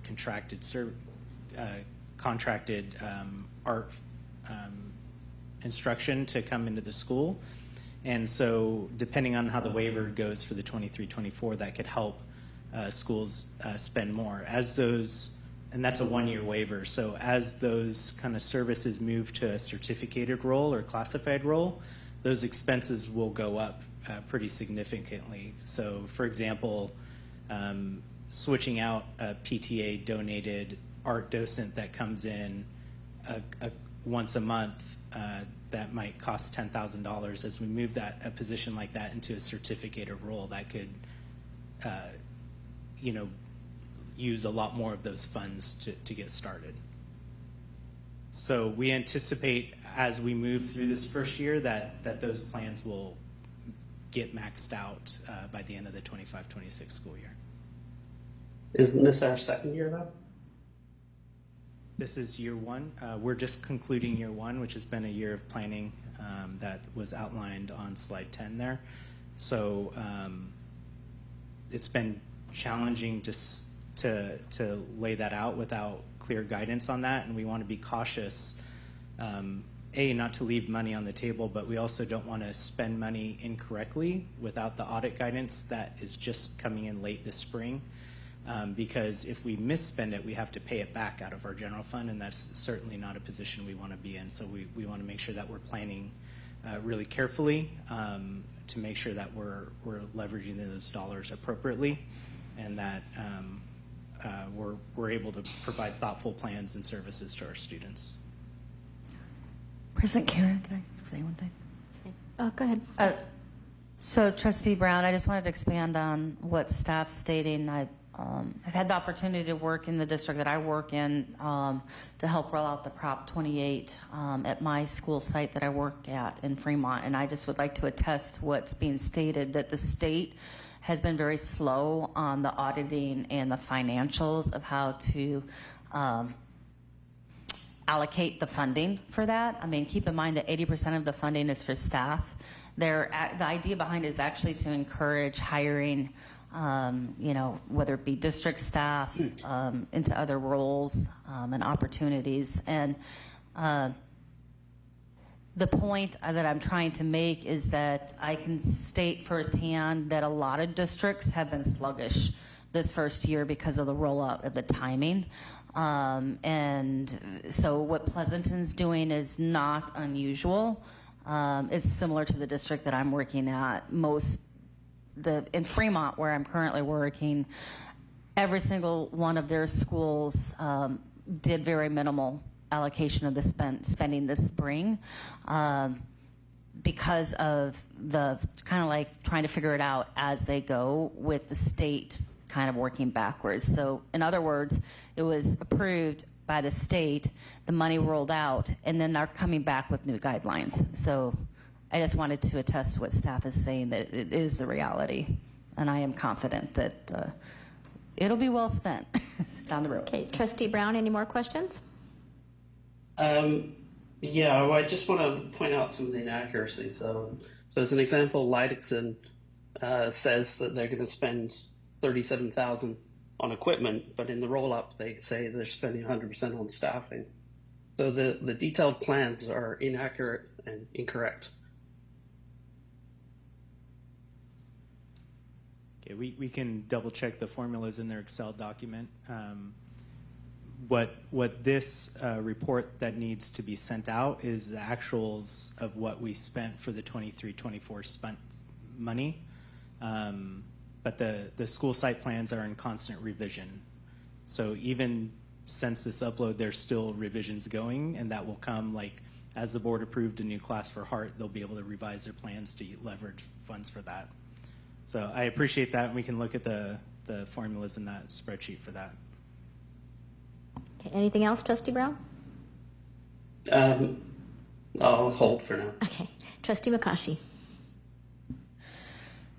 So, thank you, Dr. Haglund and staff for this presentation. I know I've been asking since September to get these updates. So I've been very ecstatic and excited for Prop 28 and actually having this happen as I know I like to talk about it a lot, but as a former art educator and coming to this state from other states where they fully fund elementary art, music and other programs, K-12, and the fact that the state of California is behind on this, I cannot express enough the efforts and that the state is finally addressing how to tap into students' creativity at all levels, I think is huge. And it's going to help our students with post-COVID recovery as well, to help with the whole child concept and understanding that every student learns differently, and supporting the music, the visual arts, performing arts,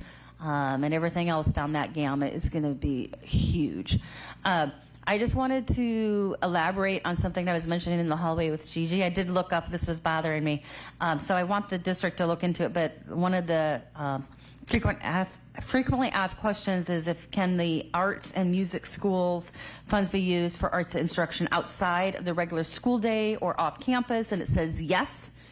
All expenditures should be consistent with the statute, so look into that for potential opportunities. I think that's huge because if, just to clarify that, so that if I know a lot of schools are hiring music teachers or art teachers and splitting from campus to campus during the day, which is huge because then it's intended if it can hit every single student, which I think is great, but if it can also be used to leverage before and after school, very similar to the Expanded Learning Opportunities program, I think that will also be amazing. So double check that, look into it, but that was bothering me and wanted to look into that. And just, just to acknowledge that, the plans we understand are living documents, but it's important to continue to work with the school sites on that training and understanding how to roll out the money, 80% 20 rule, to the fidelity. Just, I know it's a evolving process, but keep on them so that we can maximize the money. And my only other ask would be if we could get more frequently check-ins, if you can. I know you have to do them annually, but if we could get a mid-year check progress, especially to some of the concerns that Trustees Brown has mentioned, just the supports that the staff is getting in their plans to make sure that best potential use of the funding can be maximized. So thank you. Trustee Brown? Sorry, Trustee Maher. Just one quick question. You don't see any problem with or roadblocks with us spending everything that's entitled to us? Sorry, say that again? You don't see any problem with us spending the money that's entitled? No, I don't anticipate. It's almost a silly question. We're looking for money all over the place, and we got money here, and we're trying to spend it. Okay. Yeah, no, I think we'll be able to get to that at that point, especially as we add the certificated staff to that mix. And to Trustee McCaughey's point, that after-school programming, that guidance came out in March. Up until March, they were told, no, you can't do it outside the school day. So those are important shifts of how fast we're moving, and that's at the end of the year when we, told you couldn't spend it on that. So those shifts are really important to us. Do you see this program ending or the funding ending after 3 years? No, I think no. This is I hope this is a passed by the voters as a proposition, so it would take another proposition to Okay, change. because we're telling our PTAs and so forth that we're moving off of what you're funding, and if we had to stop, we'd have to go back and plead for money again. That wouldn't be a good thing. Okay, thank you. Good report. Thank you. I'm really excited that Walnut Groves gets to have a part-time person. That's amazing. My question is that there are some other sites that are having trouble doing that. What they've been told, the PTAs have been told that they have to use their 20%, and then the PTA has to pick up the rest of the funding. And so I don't know if there's some way that you could coordinate and you could talk to the other principals to say this is how we're doing it. We have been collaborating. Part of the issue, and if you look at, I don't know what slide that is, that you can see the funding allocation, because everyone got different funding, that makes it a little bit tricky to figure out how that would work. And then what the programming was. So some school sites wanted to keep certain programs, and so that's what and that's where some of the contracting allocation, and only 20% can go to an outside contractor or program. So that's where it does get tricky, and it takes a lot of planning, and we keep trying. We're collaborating as elementary principals, and we share each other's documents to try to see how we can implement and move forward. So we are in constant communication. Okay, good. Because the idea is there is money out there, and PTA should not be having to pay for art and music. No, and the PTA has been very involved in it, Okay, at great. every site to try to see how Prop 28 was going to be Excellent. funded. Okay, and I think we have a public comment. Yes, we have one from Charlie Jones.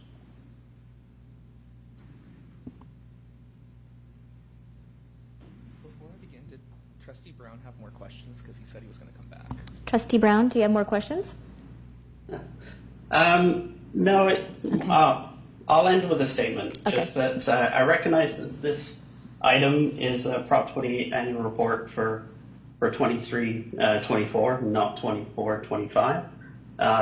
But I think it's important that we've got school starting in 2 months, right?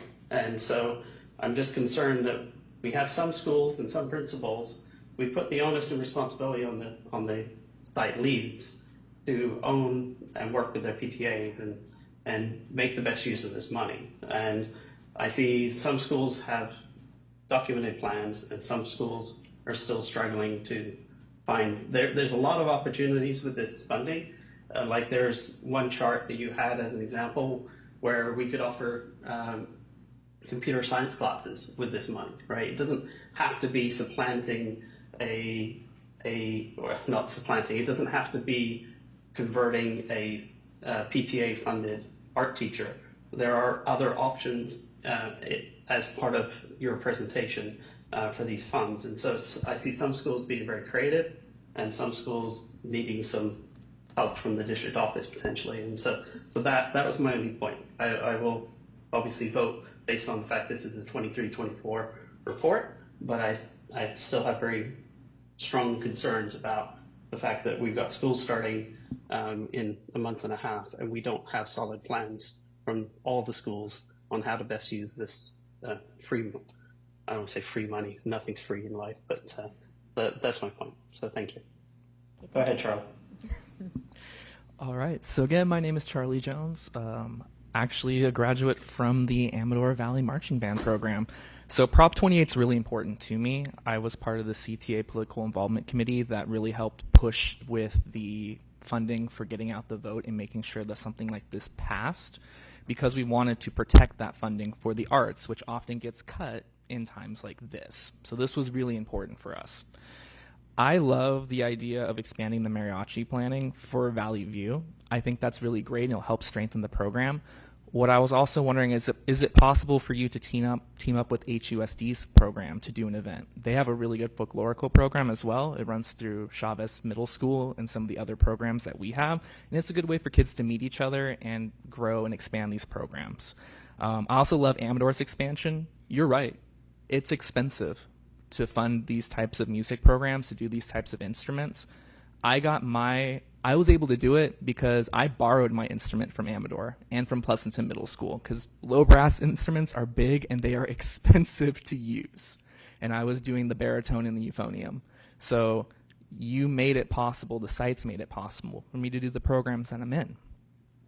One thing I do think that might be important to clear up for the public, though, is explaining why some of the elementary sites are using FTEs while others are also doing the contracted versions of that, and just kind of explaining why you're choosing between doing either FTE or contractual for that. And then my other, not concern, but my other thought as well is just looking at what are we doing to prepare for the future to make sure that the things that we put in place are still able to continue. Because you're right, the funding is ongoing, which is great. The issue is we've actually seen some school districts following the letter of the law, but not the intent. So they'll put in a program and then they'll let it die to then be able to bring it back and do it later again under Prop 28 funding, which is undercutting and killing these programs at the legs. So just making sure, what are we doing so that we're following both the letter and the intent of the law, or in this case, the ballot proposition, to do right by our students in these programs. Thank you. Thank you. Okay, I'm looking for a motion to approve the report. I'll make a motion that we approve Proposition 28, Arts and Music in Schools Funding Annual Report for fiscal year 23-24. I'll second. Trustee Brown? Approval with the reservations as previously stated. Okay, thank you. Okay, the motion passes. Okay, we're moving on to C, report discussion and possible action on the 2024 California Dashboard, local indicators for PUSD. All right, I'll take this one too. So I'll call up our Senior Director of Research and Evaluation, Mr. Kevin Bradley. He actually has the next 4 items, so obviously we'll take them one at a time. And this first item is a report discussion and approval item as well. So we'll turn it over to Mr. Bradley. Good evening, President Carrion, Board Trustee members, Superintendent Dr. Haglund, and Executive Cabinet. So we're presenting the 2024 California Dashboard local indicators. The dashboard, we've presented the dashboard previously to the board. These are all the different statistics that are gathered by the CDE that Pleasanton and districts across California are held accountable to. Many of the indicators are indicators that are gathered by the state data, but what we're specifically going to focus on today is data that's actually gathered by the local district, and these are the local indicators.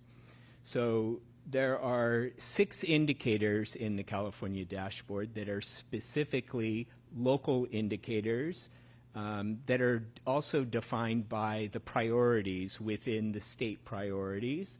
And we're going to talk through these indicators. The 8 state priorities are one of the big drivers behind the California dashboard and also one of the drivers behind the LCAP.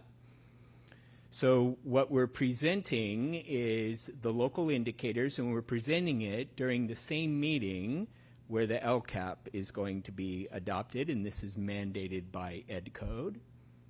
And so the first one is about basic services, which means that all students will have teachers who are properly credentialed to teach that particular grade level and that particular content level, also ensuring that students have access to curriculum resources and that the facilities are maintained in good order.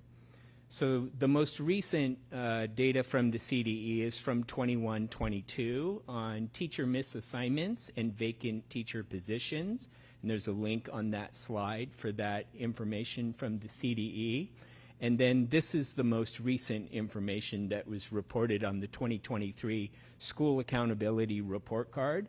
We had 6.5 teacher misassignments or vacant teacher positions during that year. We had no students, 0% of students did not have access, so they all had access to curricular resources, and we didn't have any school facilities that were not in good repair. Implementation of academic standards is basically driven by ensuring that we're implementing all of the California state standards and that teachers have professional development to be able to be knowledgeable about those standards. There's professional development for EL Achieve to inform teachers about how to teach English learners, and all English learners across PUSD receive designated and integrated ELD. Parent and family engagement. So we are engaging with parents and families through our school site council, through our English Learner Advisory Committee, from our district English Learner Advisory Committee, our LCAC committee that also is parent involvement and input on our LCAP, our PTAs, and also our Parent Communication Council. So there's various avenues for parents to be involved. And then this is the most recent information from the School Quality Survey. So the School Quality Survey happens every spring, and this is the spring 2024 results of asking parents and guardians, do they feel like they're involved in school activities? So the percentages that you see after the questions are the 2024 results, and then after the question are the 2023 results for comparison. So generally, they're generally very similar numbers between 2023's School Quality Survey and 2024's. One of the local indicators with student achievement is our MAP testing. And so this is a graph and a chart of our fall 2023 to spring 2024 MAP results of student achievement in reading, and it's broken down by all of our various student groups, and you'll see the fall results and the spring results right next to each other. Generally, overall, we have a high percentage of our students in the green and the blue who are, that's equivalent to CASP results of meeting standards and exceeding standards. And the MAP test is a predictor for potential results on the CAS. We don't have the final 2024 CAS results yet because we're still receiving those results. But generally what you'll notice here is overall high performance within the district, some student groups also performing very well, but you also have this student groups who are experiencing an opportunity gap and they're not performing as high as other peer groups, and this is consistent across those student groups.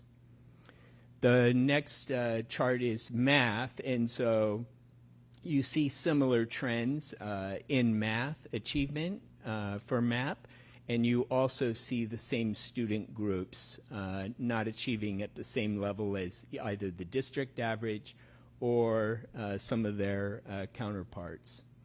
This is the fall 23 growth chart.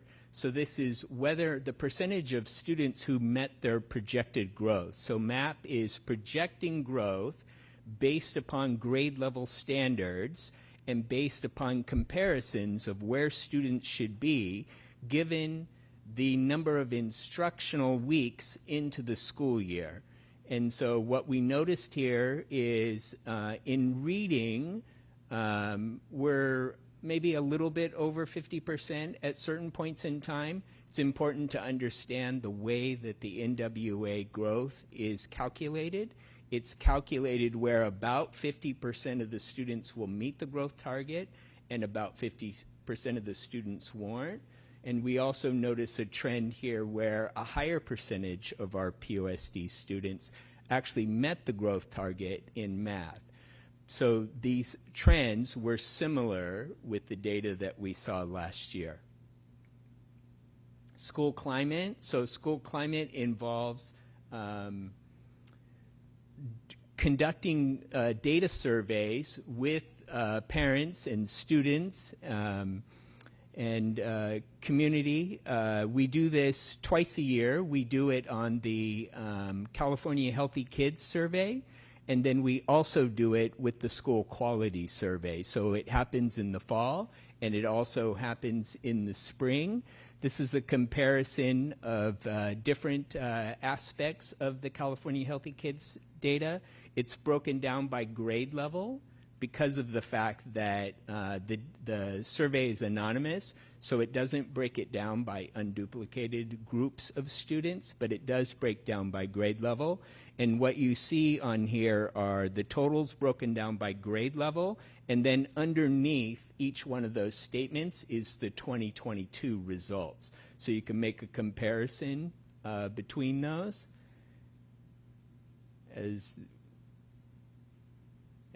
And then over on the School Quality Survey, these are comparing the 2024 results. So these are the recent, most current results. And in comparison, you can see the 2023 results in comparison. It's also important to understand that California Healthy Kids Survey in the past used to be every other year. The state has now mandated that moving forward, it's going to be every year. So we're going to have that data on a more consistent basis.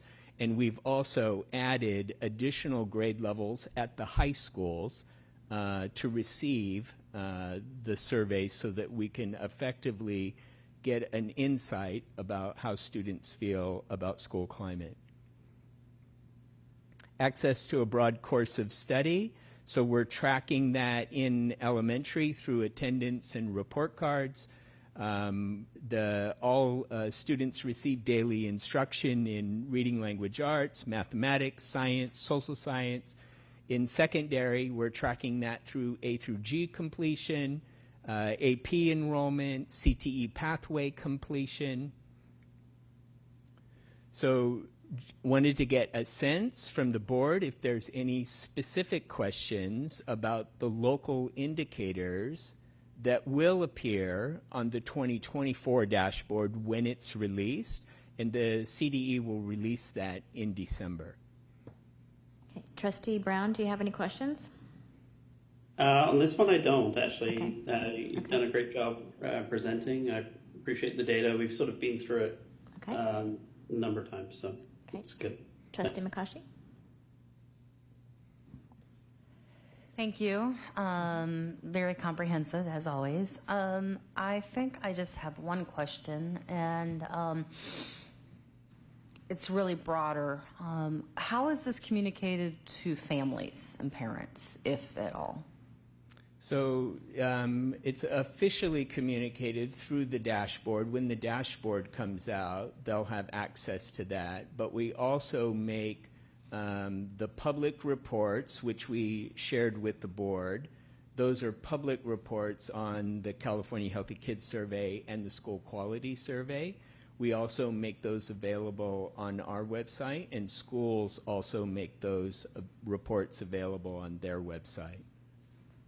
Okay, thank you. So I'm just throwing this out there for a recommendation to consider how to make this information friendly for parents. I was thinking about, the slide deck, how everything was put together, and thinking back on my current work, and school sites spend a lot of time with their staff, with leadership at the district level, talking about the dashboard. Just thinking about all the types of reports that we submit to the state with this information. It would be really nice if down the road, consideration perhaps to the site level, doing like a simple brochure that could be sent out at back to school night, where the sites could say, hey, this is how we're monitoring our progress at our school sites or at the district level, because trying to have parents navigate through the information on the dashboard is very, even for educational professionals, trying to navigate and read the data can be a little cumbersome. So it's just something to think about as we communicate the information for transparency, and especially because especially like when we think about parents or new residents coming into town. They want to talk about how the schools rate besides the SIPSA reports and the LCAP and all that. It's just something to think about. So not that you have to answer to me at this point or that have to go do right away, but something maybe to take back to your team and consider. Sure. But other than that, it's very comprehensive. And yeah, appreciate your feedback. Trustee Maher? No question. Good job. Yeah, no questions. Thank you very much. So I'm looking for approval of this. Do I have a motion? I will make a motion to review and approve the California Dashboard Local Indicators for PUSD. Second. Trustee Brown? Aye. Oh, Lenita's not there. Aye. Okay, motion passes 4-0. Okay, report, discussion, and possible action on the 24-27 Local Control and Accountability Plan. Yeah.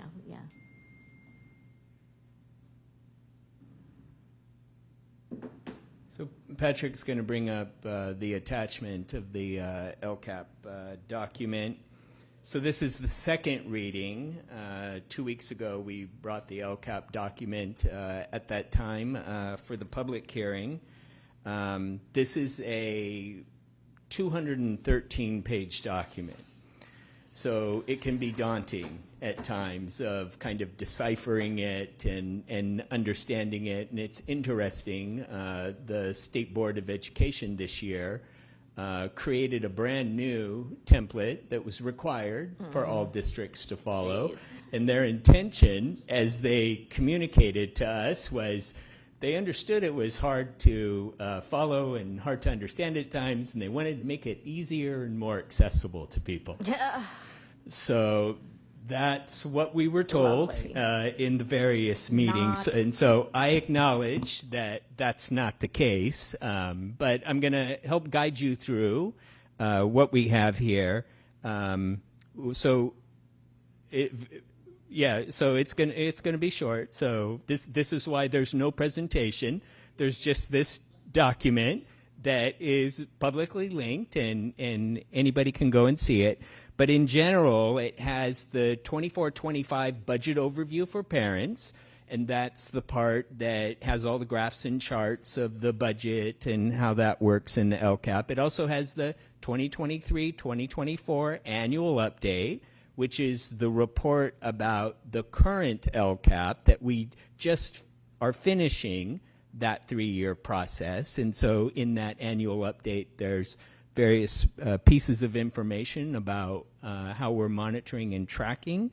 And then there's also the 24-25 LCAP, which includes the action tables for 2025, for 24-25, the instructions for 24-25, and the required actions table. And remember, at the public hearing, I mentioned that there are required actions based upon wherever any student group or school was ranked in the red on the California dashboard, we were required to include an action in the LCAP about that. So the LCAC had input. We met with the LCAC to review all of the goals monthly. We did our LCAP listening campaign to get feedback from various educational partners. We provided the board at the public hearing. There were some questions about the data and about the analysis of the data, particularly over the last 3 years. We provided that information to the board. We also, as we mentioned, I provided information to the board on the California Healthy Kids survey and also the school quality survey, which are metrics. So the important things to understand about what's updated is in the 23-24 annual update section, which is between pages 11 and 43 in the document, the goal analysis sections were updated. Specifically, there were updates around updating the California Healthy Kids data in there because we had the new data to put in there. We also defined some of the metrics to include the unduplicated students because the funding is basically designed to help and support unduplicated students. We included documentation around the numbers of foster youth and homeless students in our district is obviously small. So there are times when we did not present their data in order to protect their privacy, and that's noted. There's explanations about why some of the goals are moving forward and continuing from the old LCAP to the new LCAP. And why some were discontinued. And we were also, as we mentioned last time, Pleasanton, as a result of this dashboard, we left differentiated assistance and we reduced the number of schools that were in ATSI. And we also mentioned there's additional language in there around Action 4.3. We had received feedback around the data dashboard and support for teachers, so there's additional language in there. And then there was also some feedback from the board about ELD teachers, and we wanted to make sure that we address that regarding how we're supporting specific ELD teachers, and that it's important to understand that the supplemental funding that is in the LCAP is only funding a certain number of sections at the secondary level, and it's not funding all ELD sections across the district, because LCAP supplemental funding is considered supplemental above and beyond the baseline. And so the CDE looks at it as ed codes requiring ELD instruction for English learners. They're also looking at it as a predominance of that funding needs to come from general fund.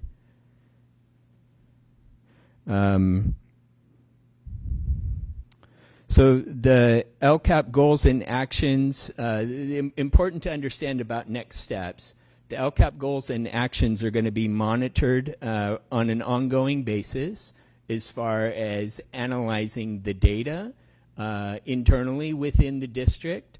And then LEAs are also now required, beginning this past year, of presenting an LCAP mid-year report. And so by February 28th of every year, we will also continue to come to the board to give updates, but ongoing on a monthly basis internally within the district, we're going to be analyzing the data around these metrics so that we can meet with all of the various stakeholders across the district to ensure that it's making an impact.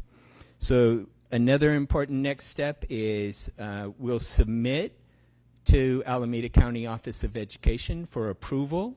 And formally, what would happen after that is there would be a clarifying questions document that would come from the Alameda County Office of Education during the summer. That term has changed, and what ACOE will issue is a technical memo and possible required revisions letter. And so we fully anticipate that we will receive feedback from ACOE over the summer, and we'll return in August to share that information with the board. And then we'll also be bringing to the board in August our Con app, which is our consolidated application that we are completing tomorrow. And that will also include information about the LCAP federal addendum. So I'm curious if there's any follow-up questions. Okay, Trustee Brown? Yes. So obviously, we've had a chance to review this a number of times. You mentioned that some goals have changed and some goals haven't. The one that specifically always strikes me as important is the one related to the school attendance rate. Obviously, COVID, and I don't want to say the acceptability to be absent for for things changed. I don't know how else to phrase it. You can probably phrase it better than me. But the goal for 2024 on slide 27 still shows we want the chronic absenteeism to be 1%. So at what point does the goal that we set expire such that we can set a goal that matches the current situation? So you're looking on, is it page 27? Yes. So on page 27, that's the annual report for 23-24, and that goal is based upon what the baseline was at the beginning of the last 3-year LCAP cycle.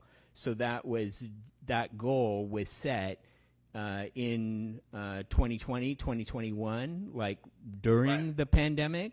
So at that time, the spike in chronic absenteeism that occurred across the country and across the state and across the county had not really occurred. And so that baseline, or that goal, that 3-year goal at the end of the annual update for the current LCAP was based upon kind of before the chronic absenteeism data kind of exploded across the country. You'll see a different goal when you go further into the document, into the 24-25 LCAP.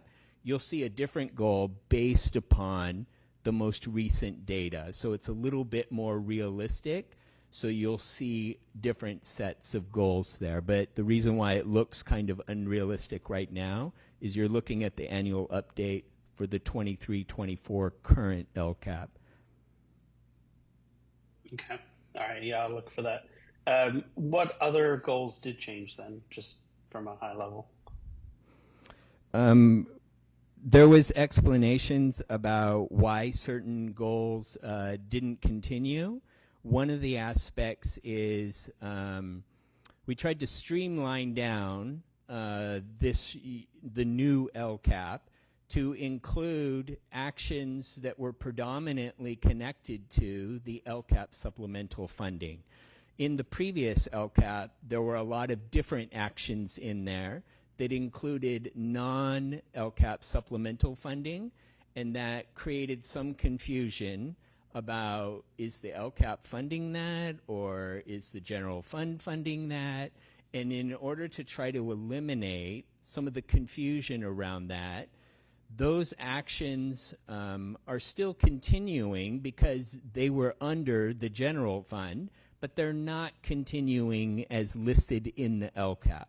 So it was a way that we're trying to fine-tune our LCAP to help people understand what exactly is the funding source and what's funded out of LCAP, as opposed to it being a general catch-all. Because remember, the LCAP supplemental funding is only a small portion of the district's overall budget. Right. Yeah. Okay. Thank you. Any more questions? No. Okay. Trustee McCoshie. Just one question. For the new template, how did you migrate all the data from the old template? That was a lot of copy and paste Oh my God. over Don't even. I am into so the sorry. new one. Don't even. I am so sorry. I don't even want to know how many hours that took. So thank you. I hope they don't change the template next year. So, thank you. I appreciate all your hard work and dedication and your detail. So thank you. Sure. Okay. Trustee Maher? Not really a question, but a comment. Thank you. I mean, just your presentation is complicated and as involved as it is. I can only imagine what you had to do at your office to get it all together. So, now, how long does it take the county to go through this? Well, I mean, we have to upload it. I'm going to upload it tomorrow, and we have to upload it prior to July 1, so I'm uploading it tomorrow. And then the county's going to spend probably most of July reviewing it, and it might be early August or maybe late July when we hear back from them. I'm sure we'll do well, so thank you very much. Mm-hmm. So thank you for explaining about the ELD. I appreciate that, but I'm still like a dog with a bone. I still would like to advocate, again, for more support for English language learners. And I would love to see us moving towards a model where we have an EL teacher at least a site, or at least if we could look at which schools have the most need and maybe have one EL teacher in the future. Anyway, one last comment I want to make is that I'm just concerned about how schools are mandating the ELD minutes. Some schools do great, and there's collaboration between their teachers and their administrators, and they come up with a plan together, and then others, it's not. So I'm just asking in the future to be more teacher-driven and more consistency among schools. I know you don't have the same. We can have our coordinator of language acquisition Okay, great. come up.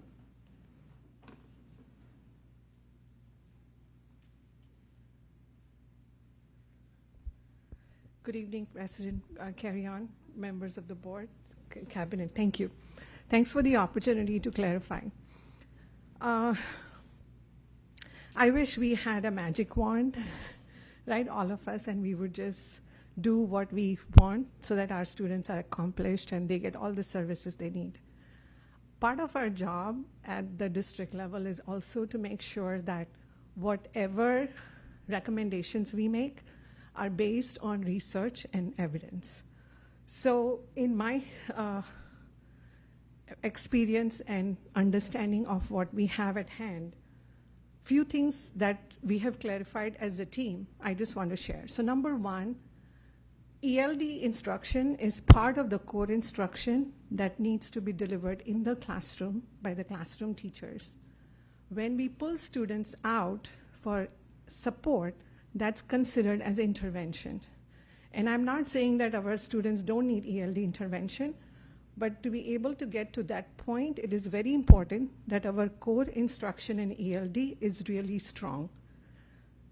Part two of this explanation is that in 2020-2021, board approved a 5-year plan for ELD core training for all the teachers so that we can implement our ELD program, which is EL Achieve.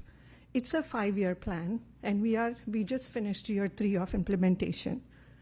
As of today, we have about 250 teachers who are trained in providing core instruction, and we have also invested substantial funds in procuring the curriculum that is needed to support our teachers at the classroom level. Third point I want to make is that we have heard some recommendations, at least from the time that I took on this position, that we can use virtual academy, that we can use some alternate ways to teach ELD. Research shows that ELD is best learned with strong language models in a real life situation. So when you pull students out, you are giving them the currency that they have to use in the classroom, provided that there is strong alignment, right? So number one is that we don't want to create a situation where language is taught in isolation and students don't have the opportunity to transfer it in real life context. Now for that to happen, research suggests that our curriculum is totally standards aligned and there is a high level of collaboration among the teachers. We are working on creating a lot of support for our EL instruction. And when we think of the collaboration, and as you already mentioned in your comment, different schools have different strengths and different needs. So it's not something very consistent. Research is pretty ambivalent when it comes to pull out or push in services by an EL teacher. If it is not done correctly, and I want to say this as a professional in advocacy of our students, that if it is not done correctly, where instruction is not aligned to ELD standards, where there is not a high level of collaboration among ELD teacher and classroom teachers, it actually has the potential to cause harm to our students. So we are looking into ways of supporting our teachers as much as possible. And given the number of students that we have, our EL population is around 1,300 and it keeps rising. And the nature of their needs, it's very difficult to rely on one person to pull students out and be able to serve their needs. Even that person in one school will not be able to do. Plus, it has implication on the master schedule. Because a fundamental principle of providing ELD is that it should not replace core instruction. No, So I, when you- I agree with you, and that's Yeah. not what I'm saying. I'm saying that there are some schools that are being mandated. Anyway, this is off topic. We're going to move on. I will have a conversation with you later. Sure. I just want to say Yeah. the mandate. The mandate actually comes from the state, But right? it's a different mandate. We'll have this conversation Sure. later. Okay. Thank you. Thank you so much. Have a great evening. Go ahead. You're on for the next one. We're going to move on. I don't think we have to Well, approve. Oh, I yes, we thi- do have to I- approve that one. Yes. Yes, sorry. Do we have a motion to approve the LCAP? I'll make a motion to approve the LCAP. Second.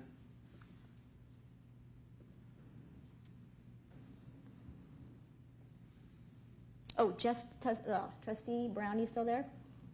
Yes, aye. Okay, thank you. Okay, the motion passes. Okay, I think you're still up here for the next two? Yeah. Okay. So I promise I won't go so long where it starts seeming similar to a Bruce Springsteen concert, 3.5, 4 hours, No. 30, 35 songs. No. So the next item is the Renaissance Learning for Illuminate contract, and all of the information is linked there. As far as I want to give you some context about this. Since 2016, Illuminate's been used by the district for a variety of purposes. Input and historical archive of elementary report cards, online assessments at all grade levels, including the physical fitness testing, MAP growth, the district literacy assessments. There's also local and state assessment reports that teachers can go to see how kids are doing on the CASP or how kids are doing on the LPAC, and comparing that data over multiple years. And then also access to historical report cards by parents and guardians through a student portal. So what we're proposing is a one-year contract for 24-25 to continue this, simply because there's a number of years of data that still resides within Illuminate. Does the board have any questions? Trustee Brown, any questions? No, I'm good, thank you. Okay, I'm looking for a motion. I'll make a motion to approve the contract between PUSD and Renaissance Learning for Illuminate for the amount I'll of... second it. All right, sounds good. Okay, Trustee Brown. Aye. Okay, the motion passes 4-0 on 2F. Report discussion and possible action on the contract between PUSD and Brilliant Associates. So this contract is linked. I want to kind of explain some background. This is actually outlined in LCAP Action 4.3, which is all about measurement and data analysis of student achievement and progress. So this is connected to the LCAP and funded out of LCAP supplemental funding. One of the challenges that we face is we have multiple data systems, and we have a whole lot of requests from all of our stakeholders, including the board, about wanting to see a breakdown of reports and data that compares how various student groups are doing and how that compares to multiple years of data. It is a challenge to pull that data together through multiple systems, and so Salesforce, which is the giant database company based out of San Francisco, they also produce Tableau. We reached out to them and asked, is there a way to partner with you so that we can create a system and build a system kind of from the ground up? And they said they themselves don't do it, but they have partners. And so Brilliant Associates is actually a partner of Salesforce and Tableau, and they work on visualizations of data so that we can use Tableau to connect to these multiple systems, to pull in this data that gives access not only to administrators here at the district office, but also access to principals and vice principals at the school sites and teachers in the classroom, so that they have much easier access to be able to get to that data. And so that's the intention of having this partnership with Brilliant Associates. And this was the most cost-efficient option that we explored, and we're proposing to move forward with this. Yeah, okay. Is this going to be an ongoing cost? So this is a one-year cost. In year one, as we build out the data dashboard with Brilliant Associates, there will be a much smaller cost that will be kind of ongoing support, but it will not be at this level. So this is an initial year one cost, and then ongoing would be a much smaller amount. What is? Oh, sorry, Steve. Go ahead. Oh, go ahead, Justin. Go ahead. I was just going to ask, what is the recurring annual cost for the Salesforce Tableau software licensing? So this is the startup. This is the startup of the support with Brilliant Associates, and then the ongoing. So this is a one-year cost. Then the ongoing support for everybody to have access would be in the $72,000 range per year. Trustee Maher, any more? Go ahead, Trustee Justin. Brown. I'm sorry, I keep interrupting. It's hard when I'm not physically there. Yeah, go ahead.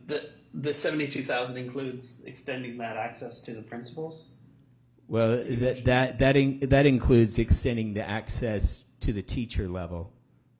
Teacher level, okay. So it includes principals, vice principals, Right. teachers, all district office staff.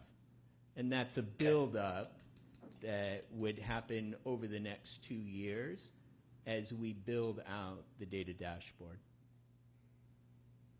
Got it. Okay, Trustee Maher. My question is, have you demonstrated this to our teachers and administrators already? Or is this something that's going to be in place and then we're going to do some staff development on it? Yeah, we're going to build it out first so that we have our data in the system. This is a system that's used by county offices across the state of California, including Alameda County Office of Education, the Riverside County Office of Education, the Sacramento County Office of Education. Oakland Unified is using it extensively. And so the startup process is, we're not going to have the data dashboard built out right at the beginning of the school year, but in year one, we build out the data dashboard, and then we bring people on with professional development, and that's documented in the LCAP. Have we talked to the stakeholders that the information they'll provide will be what they want or need? Absolutely. Part of it is also feedback and input so that we can make sure that it's displaying the information that we need. Some of this we intuitively know from all the various questions that we get about being able, for example, to see who are the English learners in my classroom? What's their LPAC results? What was the LPAC results over the last 3 years? Okay. And then they also want to know what were their MAP scores from NWA in reading so that they could try to align data sources. And this would be accomplished through Tableau's filtering system that would be available to them. How do we get that information now? Well, we spend a whole lot of time going and getting and creating documents. I've often shared with the board the executive summaries, which have breakdowns of data charts and visualization of data charts about how different groups are doing and how they're doing, broken down by grade level or broken down by school.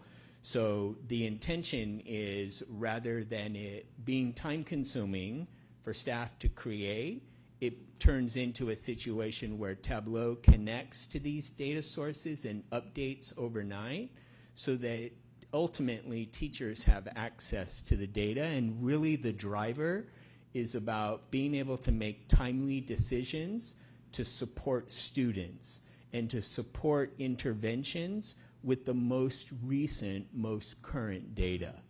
So much more efficient, I'm hearing. Trustee Yes. McCoshy?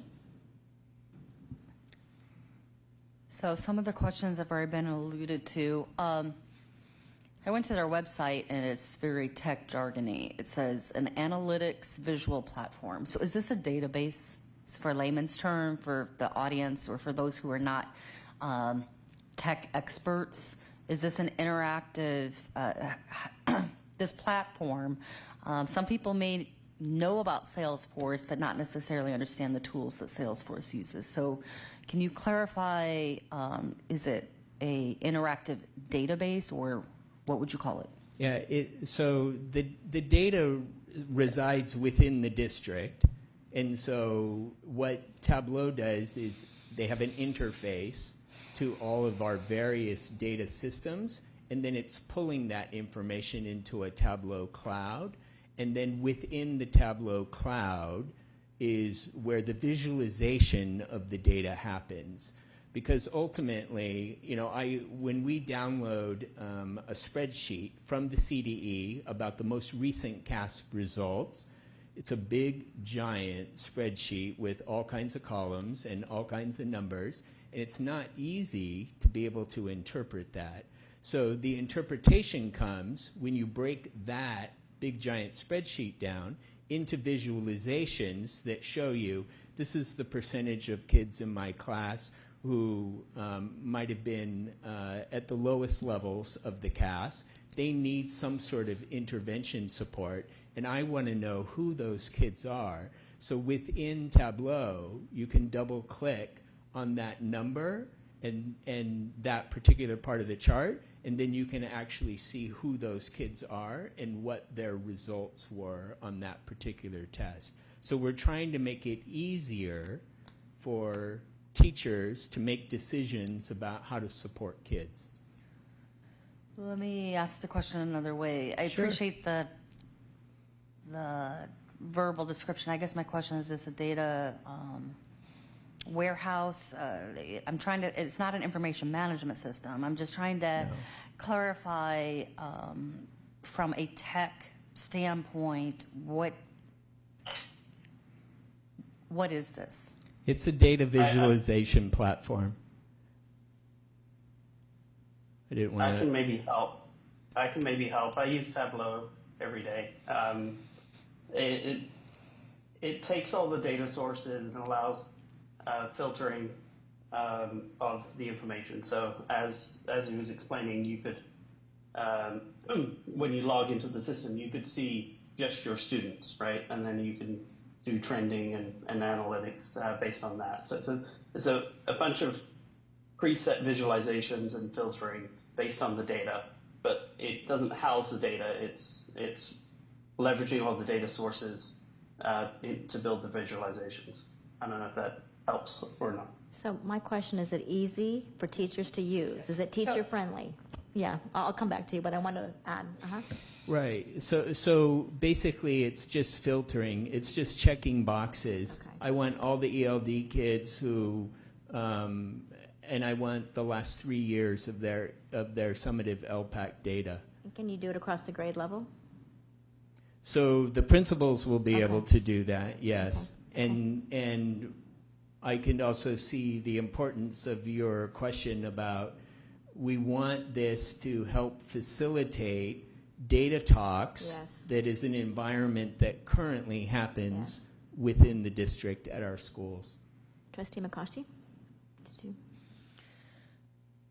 So I understand the idea behind it, and I understand the value of it. I am concerned about implementation rollout. So I want to make sure that APT, CSEA, all, as already mentioned by the other trustees, the appropriate stakeholders or educational partners are part, because this is a build-out, and it's going to be a work in progress. We need to be very thoughtful of how we're engaging with all partners to get their input. In particular for the teachers, so we need to have teacher representation. I'm sure you've already thought about this, but what I don't want to have happen is to have all this time spent with these think tank individuals who are putting together the ideas of what they think the teachers want or what they value, and then have it roll out to the teachers and have them coming back saying, well, what about this? What about that? Why can't we do this? So it's going to be really important for a rollout. I am concerned about the cost. If we're talking about $115K just for the build out, I know how build outs go. We do the original bid and then you come back 6 months or a year from now saying, sorry, it got more complicated. We need to add another $80K for the build out. So I want to make sure that if we're approving this $115K, that it covers all the build out, and then we're not coming back to ask for money. $72K per year for ongoing costs. I mean, if we can see a breakdown of what that entails. My other question is, what kind of professional development are our teachers going to get on this? Is that included? It sounds like it's not included in the $115K. So if it's in the rollout for the $72K, how are the teachers going to be trained on this? Are they just doing a one and done 2-hour training and then left to themselves? Or are we going to have ongoing support? So I'm really concerned, because in theory, this is great. But when teachers are being asked to use it day in and day out, this seems like a ticking time bomb. I mean, it seems like, what's our new Synergy nightmare?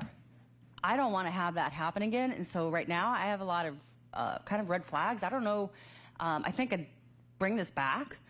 I'd like to see a demo. If we're being approved of this, it's really more about, it's not so much about the costs. I'm concerned about the implementation and how this is going to be impactful for our teachers to be using. If the idea is that the principals and the teachers are going to be using this, then there needs to be more clarification on the rollout, not just the think tank development mode, which is going to take 2 years. So I think I have some concerns. We are going to, during the build out, involve teachers, and because during the build out is when we specifically work with the partner, Brilliant Associates, to build it out the way we want it to look. It's not them building it out the way they want it to look. And so during that build out process, which is going to happen this I hear you. I guess what I'm trying to say is I'm asking different questions. It's not just the build out. It's like, what is the implementation support that we're giving to our teachers? And I'm not sure I see that in the current contract. So, and I'm asking this more to maybe the district, or and not necessarily to put you on the spot. But I think that there's more information that I need. Trustee Maher, did you have a comment? One, maybe I'll ask our tech expert here. Do we have to do anything to our current, our current technology that we have to have this? I don't want to come back in 2 months and say, oh my goodness, we're going to have bandwidth with. Yeah, will they work with our Synergy, with our report cards? Will they? Is it a different language? Was that question directed at me or staff? Robert here. Trustee Brown. Robert. I was looking at Robert. Go ahead, Robert. These are good questions to flush out at this point to make sure that we have this right. So the first order of business is to capture the data silos that we have. For example, the Illuminate system that we're talking about has relevant data to this visualization platform. The SIS system has data inside of it. We have 15 extracts that we pull out of the student information system to other systems like Acadians, the SACE system. So all of these data silos, this platform is not a database. It takes these data components and it makes it pretty in graphs and charts. And allows you the opportunity to drill into the data individually because it's connected. So the upfront work that we have to do in partnership with Kevin's team is to make sure that these other data silos align with the Tableau interface connectors. And so that's part of this work that'll need to happen in parallel. So can I say, is it going to be perfect up front? No, because the same thing happens with the SIS. We have to align the data components to match up with what Tableau's requirements are.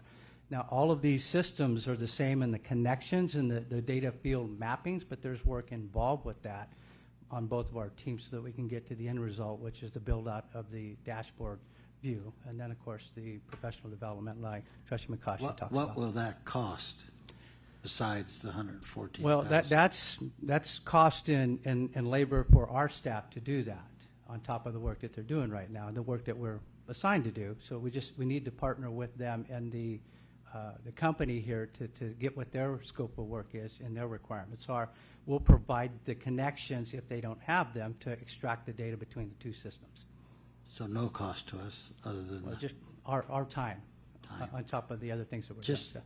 Yeah. A little bit that you've heard. How much time are you talking about? The scope of work is it depends on the Illuminate extract because there's a lot of data in there that needs to be flushed out, years of data. So there needs to be an alignment on the Illuminate side so that we understand how to pull that data out of that system. Yeah, so that's really the unknown because that's the system that's new to our team to be able to go get that data. Now the reality is data, and it can come out of the system. The question is how does it come out in that format, and how do we align it for Tableau to be able to? Does your department have to be trained to do that? Not on the data extracts, no. Tableau is a different platform we don't have experience in. That I can say. So my question is, do we need more information or do... Wait, you're not kidding. What? For me, yes. I think we're not ready to vote on this yet. I think... Go ahead, Trustee McCoskey. Well, I think there's two ways to go on this. I'd like to get more information on the contract requirements for ongoing costs, the 72K, what that's going to entail. Not to answer now, but I'd like to see it visually because it's not in our prepared documents. I need to have the answers question for the implementation support for our teachers and staff and our administrators. I'm not opposed to supporting the initial kickoff, but I definitely want to have follow-up information like immediately so that we're not kind of how do I say this? I want to make sure I appreciate that there's a lot of flexibility and fluidness from the vendor so that it can be customized. I think that's amazing. But I think it's imperative, especially with the synergy challenges that we've had, the implementation rollout needs to be solid. So I'm concerned about the implementation rollout. So I understand that may not be necessarily the intent for this initial proposal, but that needs to be flushed out because we need to understand what we're paying for the ongoing costs, and especially when we're talking about budget deficits right now. So I'm not opposed to it, but that would be like an understanding that we have a follow-up agendized item for the implementation rollout. So. And I personally would like to be able to see how I could do it and how easy it is for teachers. I want to see how teacher-friendly it is. President Carrion, if I can help. Yes. So we've had conversation, Mr. Bradley, Mr. Torres, Mr. Sheikh Al-Islami, and myself, and other team members on this particular item. Obviously I will take direction from Dr. Haglund, who will take direction from all of you. It sounds like what I'm hearing that you need some time and you need some information provided to us. We've been making note, obviously, of what we can provide for you regarding this item. So if that's the will of the board, we can provide you the information before we bring this back for on another agenda for approval. So I just wanted to say that we have been talking about this. Yeah. So we're at the will of the board. Ed, do you have a group of teachers involved so they can see how it works, and or it's just? As Mr. Bradley said, not yet, because we want to really build this out first. That's the initial cost here, Trustee Maher. The ongoing costs could be recouped because we have all these systems, as Mr. Torres said, we have all these systems that potentially, if we can utilize this dashboard instrument, Tableau, that we can recoup some of those costs. So that's kind of the part of that we want to see first. That's the cost aspect of it. The build out of it, we want to build it out to our specifications and then share it out with people who would be using it. I don't know if I answered that correctly, Mr. Bradley, but that's my understanding, that we have not yet vetted this with staff because we want to vet it in order to build it, is really where we're at. And my concern is just that as we get moving on this and then we start to go to the teachers and then we're going to get feedback, this is difficult to use, I'm confused, you know. Yeah. Understood. That's what we've talked about. Sorry, Trustee Brown. That is something that we've talked about. And like I said, we can bring back information to you. We can do a little bit more vetting, all that stuff that you guys just talked about.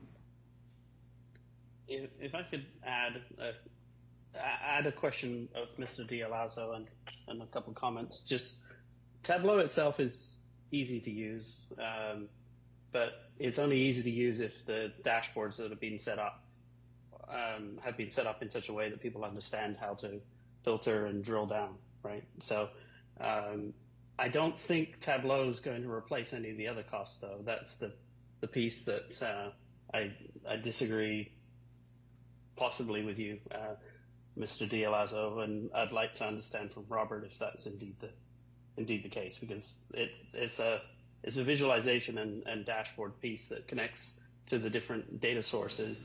It doesn't replace any of those data sources.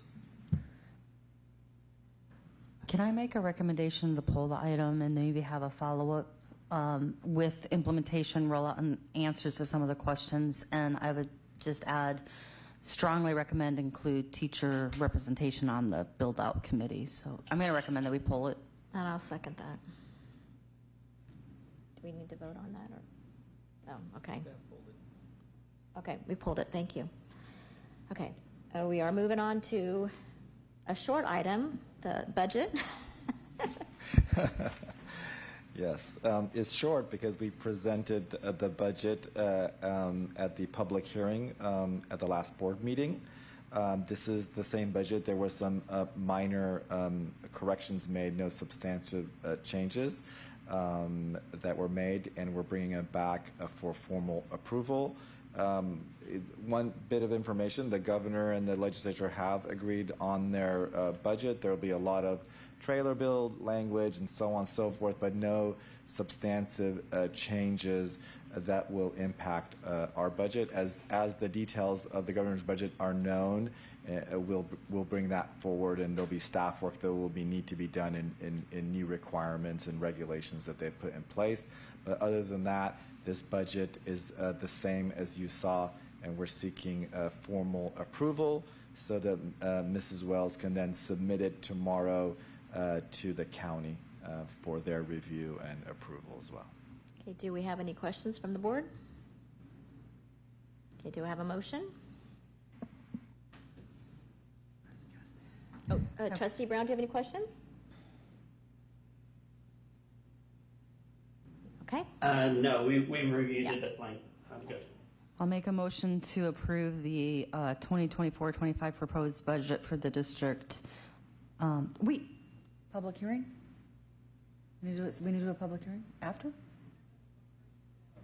We did it last time. I just want to confirm. Yeah. I was reading. Okay, sorry.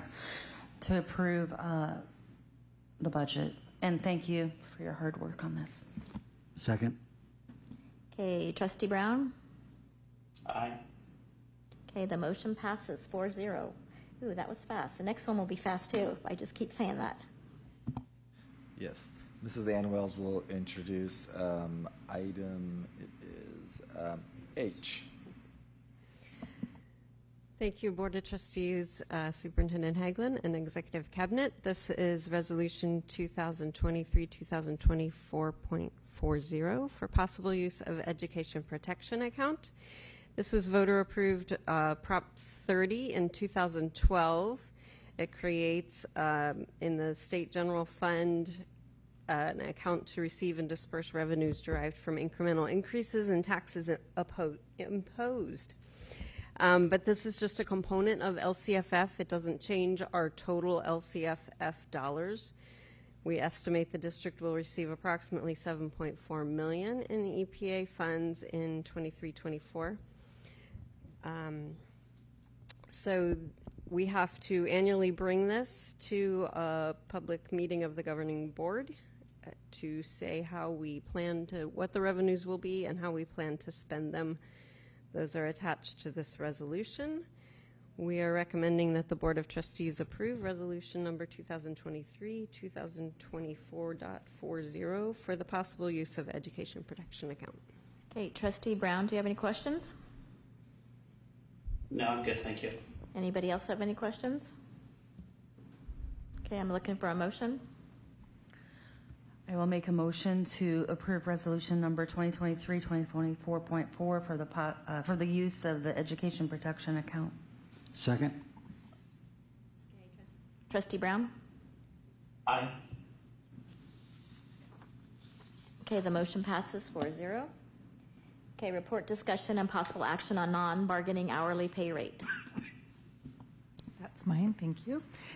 So this year, as you know, we've approved increases for our bargaining units, and we'd like to do a commensurate increase for our non-bargaining hourly staff members. They received an initial increase with the initial CSEA raise on July 1st, 2023. So this is to increase the Me Too portion that the CSEA unit received to apply it to the non-bargaining hourly employees as well.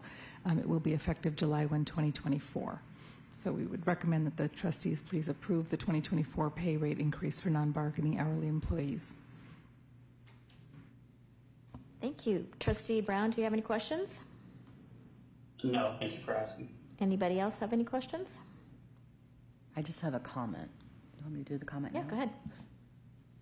So I just appreciate this coming to the board so we can approve this. And my ask is, and I can do it at the end of the meeting as well, but I would like this to become part of, bring it to the policy so that it's not dependent on reminders and such, so that we can have it into policy moving forward.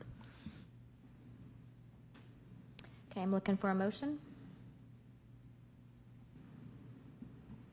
I will make a motion to approve the 2024-2025 pay rate increase for non-bargaining hourly employees. Second? Trustee Brown? Aye. Okay, the motion passes 4-0. Okay, the next one is my item.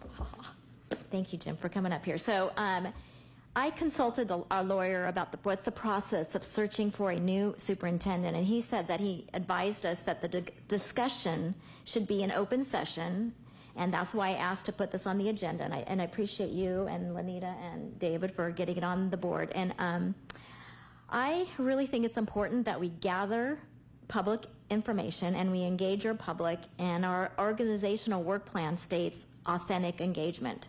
So I want to hear from all members of the community, and Jim's going to explain what that means, how to engage the public. So good evening. Good evening to President Carrion, Superintendent Haglund, members of the board, executive cabinet. I'm very pleased to be back here because we're closing the circle with Superintendent Haglund. We did the search that brought him here 7 years ago. As President Carrion said, the first step in any type of search, there are 4 major parts, but the first step is called engagement, and that is get input from all of your stakeholders. And so what you have before you this evening is a proposal to start the engagement phase that would involve a community survey that is research-based. We are a research-based company, HYA, Hazard, Young, and Atia. It would be distributed in English, Spanish, and Chinese. So we would have it in the 3 languages. If you would want any other languages, there would be an additional cost, but we would work with you on that. Secondly, we would conduct focus groups. Last time we did probably 40 different focus groups. We would look at your bond committee, your LCAP committee, your PTAs, but we will work with you as a board to identify the focus groups and the key individuals. We interview each board member individually and get input. And we hold community forum meetings, which are open to anybody in the community. As each of those processes take about 2 weeks for the survey, the focus groups, and the community meetings, and all of that data is brought back to you as a leadership profile of this is what we heard from each of the groups, and then we consolidate that data into a desired characteristics for the board to consider. We don't finalize that. You, as the Board of Trustees, makes the decision. Are these the characteristics that you want to look at in your new superintendent? And having sat through David's recognition tonight, I want to look at that video and pull out a lot of the comments because we heard a lot of things that were positive. So what we are proposing as a search firm is to come in and do the engage phase. We would start it with a board planning session, explain it to the board.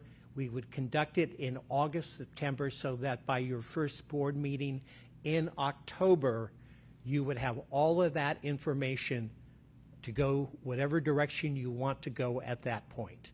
And the contract is only for the engagement phase.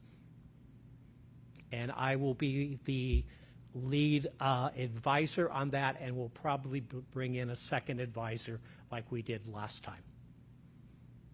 So Trustee Brown, do you have any questions? No questions, so I'll hold up comments until after. Okay. Trustee McCaughey, any questions? Oh, I think it's great. I think it's very impactful, and if you're stating that this was done in the past, then Yes. I think it's very important that we continue to do that. I think my only comment would be because there is an election in November, there is one board member that will be exiting out for sure, that an opportunity to interview the new board member or accommodate for the change of the board would be my only statement. So 3 years ago, during an election year, probably 2 years ago, we did a district where 3 of the 5 board member seats were up for election. So what we did is we interviewed any candidate who had filed the paperwork, and since the deadline is early August and we don't plan to start to September, if that is the wish of the board, we would do that exact same thing.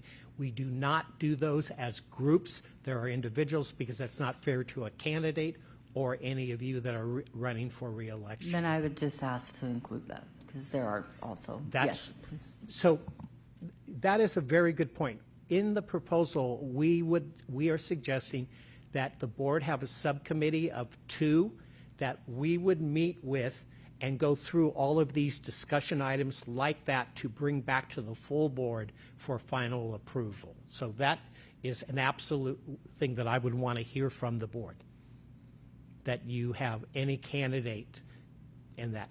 And then in that planning session, we'll go through the timeline.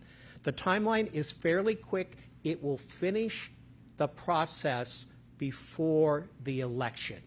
And because all you're doing is a listening campaign to gather data and input from the community. Okay, well, I think you already answered my question, so I think it's pretty straightforward. Just make sure to include all candidates. Not a problem. Thank you.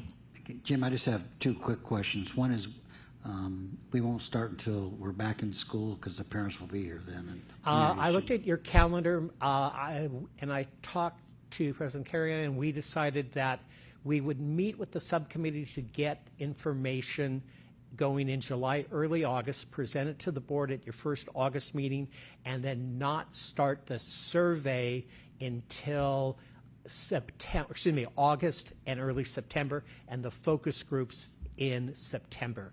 We need 2 to 3 weeks from the end of the survey and the focus groups to compile and write the report. And then the second question would be, how do you get our parents, our community, and our stakeholders to turn out for these forums? So I work with Patrick No. Last time, so we do a couple things. Focus groups. I'm going to ask the planning committee, the subcommittee, every committee that you have in this district, every stakeholder group that you have in the community.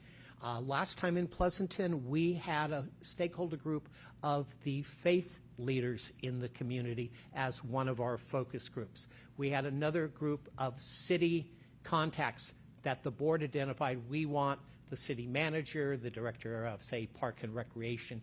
That is the board's decision. So you give that. We then provide you as a district. I worked with Patrick last time, and an email went out to all of the parents inviting them to a specific time if they fit into one group, and then to the general meeting. We also worked and had articles on your website because we do a constant update. We had articles at Pleasanton Weekly. Yeah, I got to remember the local papers. And we get all of that information. We provide draft copies of the language. You know the language and the red flag words in this community, and I worked with Patrick to get those out last time. So we will help you get as much information out. If I'm seeing that we're not getting it, and I tried to do the community forums on different weeks and at different times, so that if I see a low turnout on the first one, then we go back and say, hey, we need to make another push on it. And all the time we're pushing the survey as well. Do you include the principals to get out in our newsletters and so forth? Oh, if that's what the decision is, we will craft a message that every principal can send out to their parent community. We've done memos for department heads that can send out to their staff. For example, the APT president, the CSEA president, a management association, we have those as focus groups. We have auto dialer too, I believe. So. I'm sorry, what? Auto dialer, I believe. We use whatever your system is. So that's Patrick will know that. Yeah. Okay. You tell us what you need, and we produce the documents for you to send out. Thank you, Jim. Okay, any other questions? Okay, so. Is there, oh, sorry, one other question. Is there any, obviously there'll be multiple avenues to get feedback from people. Is there any sort of duplication of, in terms of knowing that you've got feedback on a particular channel through phone or web surveys? Or So on the survey, we usually identify 6 groups. That's what the survey limit is. And we will break down the results that 18% of your respondents were parents, 22% were staff members, that type of breakdown. And if I'm seeing early on that we're not getting a certain group, again, we'll come back and say, can you make a push with this group? Our results are broken down, and we'll have visual charts that show you the breakdown for each of the questions by the 6 groups. Okay, thank you. And I don't know, I guess I'm going to turn to David. If anywhere in the files the last leadership profile is around? And if not, what I will do is try to get a copy of the leadership profile that we did 7 years ago. I may have it in my scrapbook somewhere. So, yes, we do break data down so that you can see it. We also include, we usually do focus groups and with middle and high school students, okay? Elementary doesn't seem to work, but middle school and high school students, having taught at both levels, they are very vocal about what they want. And any other, I can answer any other questions. No, but I'm looking for a motion.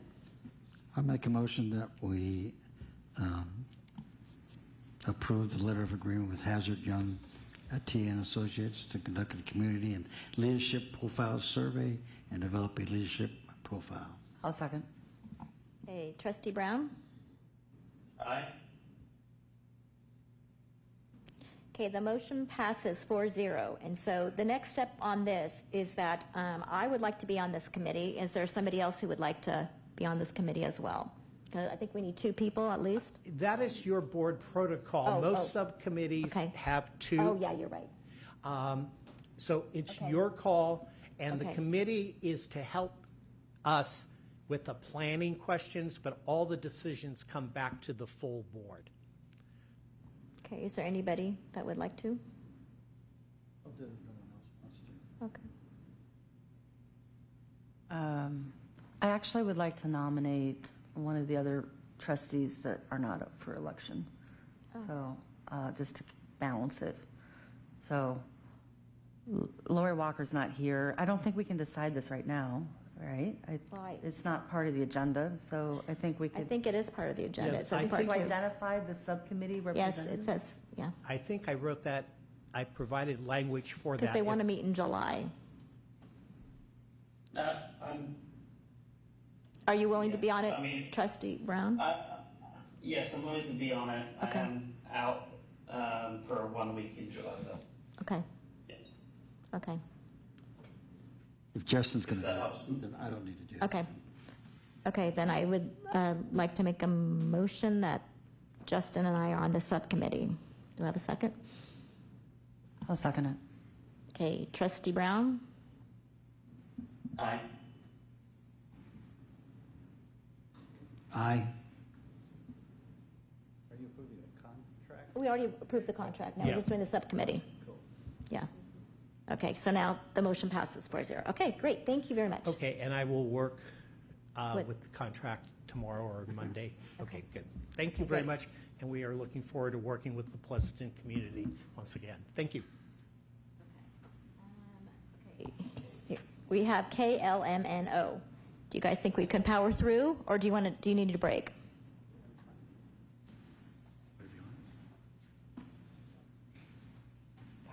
Okay, we're going to power through. Okay, we're on K. Report, discussion, and possible action on reorganization of the child nutrition services. Okay, that's my item. So back in 2020, 21, and 22 years, in response to the COVID pandemic, the federal government expanded free meals to all students.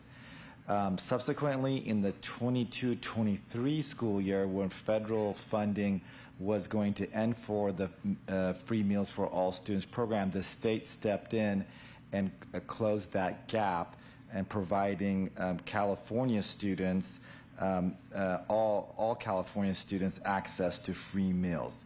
That required the district's child nutritional services to really change up the way we serve meals and how the staffing and the delivery. We've seen a 35% increase in our breakfast participation over this time, and we've seen an over 225% increase in our lunch participation. And so with those significant increases, we have made changes to increase the number of positions and the working hours for our staff. Another change we made is we added a culinary chef. During this last year, working with our Director of Child Nutritional Services, we've made we'd like to see further adjustments. And through those adjustments, we have negotiated for classified staff memorandum of understanding with CSCA, and this has been negotiated, and their membership has approved it, and that would bring about retiring or eliminating 2 positions and reclassifying one of them from a CNS cook to a child nutritional assistant. It would eliminate a high school position and reallocate the hours to existing staff. And then we also negotiated updates to the salary schedule for 3 positions: the child nutrition assistant, the high school specialist assistant, and the elementary specialist. Those changes to job descriptions also required some increase to the pay rates for those positions. We're also proposing modifications to the management level. There are 3 managements that support this work. There's some job description changes to the Child Nutrition Operations Coordinator. No adjustments to the current range, the salary range. We are also recommending changing the culinary chef from a coordinator 1 to coordinator 2 due to the increased responsibility that we have seen over time, that position requiring additional knowledge, especially in the scratch cooking and implementing some of the best practices. We've already seen the fruits of those labors pay off during this fiscal year, with very few complaints and participation rates increasing. We're also recommending that due to the complexity of the management of the department, which is an over a $5.5 million budget with over 65 staff, that the level of the director go from a 1 to a 2 to be commensurate to the other director level 2 management responsibilities throughout the district, and also for retention purposes and ensuring competitiveness with our neighborhood school district. So our recommendation is that the Board of Trustees approve the MOU with CSEA and approve the revised job descriptions for the culinary chef, the Child Nutrition Services Operations Coordinator, and the Director of Child Nutritional Services. And finally, I probably should note that the program is self-funded, that all the cost for the program is recovered through the federal and state funding. And actually, we do have a significant healthy reserve in this program, which we are required to spend down over the next few years. Trustee Brown, any questions? No, those last points that you were making are pretty important. The self-funding aspect, the need to pay down the reserves, and the recognition of the great work that's happened to get the program to the levels of adoption that you mentioned, as well as the levels of efficiency sort of moving forward. So I'm good. Thank you. Any other questions? Trustee Maher? I support this completely. Just a question. What actually does the culinary chef do in our, I mean, I know what a chef is, certainly, but I was just... Yeah, so they actually do a lot. They're the ones who are developing the recipes and the menus of the foods that the kids eat, and so they're coming up with the new recipes, ensuring they meet the requirements. They're also very closely ensuring, the kitchen equipment and all of the products, are meeting the regulations. So it's a very intensive job, and everyone in the child nutritional store, it's a hands-on deck type of operation. So you are a manager, but you're also there alongside all the employees, making sure everything is working. So again, just imagine we are pushing out 6,000 plus meals a day throughout our 15 campuses. Wow. Okay. Mr. McCaughey, questions? Just to confirm that if I read correctly, it's changing to more scratch cooking, and that's part of the reason why the responsibilities are changing, because it's going to be more like homemade cooking, correct? Yeah, I mean, it's food is best when it's made and served in a timely manner. Yeah. And to make food and to ship it and to cool it or heat it is not the best. So we have already gone there, and we will continue that. We're fortunate to have a bond measure that's going to improve some of our kitchen facilities, and also utilizing some of those reserves to also continue that improvement. So we're going to enhance the facilities to continue to be able to support it, and the staff's ability is the time dedicated to making fresh meals takes more time than just heating up frozen food.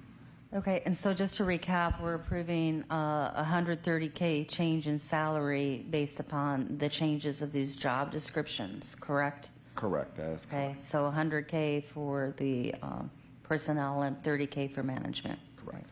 Okay, so my question, just to confirm the exchange from Coordinator 1 to Coordinator 2, am I assuming correctly that Coordinator 1 position will dissolve?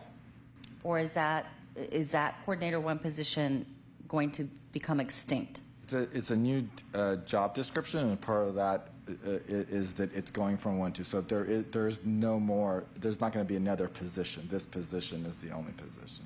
Let me ask the question differently. Is Coordinator 1 disappearing, and Coordinator 2 going to be the new? Yes, Just confirm. The job description has been changed, so the Coordinator 1 position is gone, and it's become a Coordinator 2, and you see the slight increase in the... Okay, I just want to be really, really clear, because I originally was not a fan of these the bands. So I just want to confirm that even though we're approving the job description change, we're not having two coordinators, Coordinator 1, Coordinator 2. That's correct. Thank you. Okay, if no more questions, I'm looking for a motion. Come on, Steve. I'll make a motion to approve the reorganization of the Child Nutrition Services. I'll second.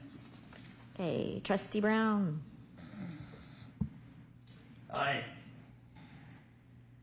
Okay, the motion passes 4-0. Okay, report, discussion, and possible action on agreements for legal services with Dennis Wolver Kelly, Fagan Friedman, and Full Frost Lozana Smith. Great. This is my item as well. So the district has gone through an RFP process. We did that several years ago, and that included a diverse group of administrators and others who work with, and I believe we had board member also in that process. And so through that process, we have identified several different firms.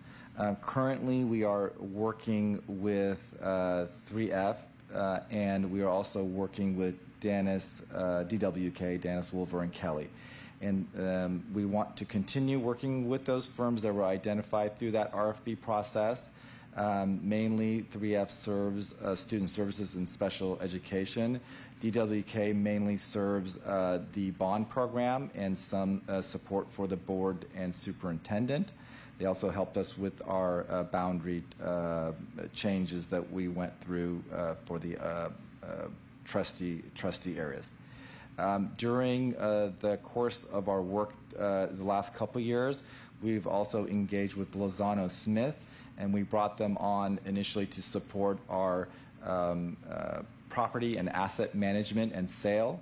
And through that process, the Human Resources Department has also engaged with their services.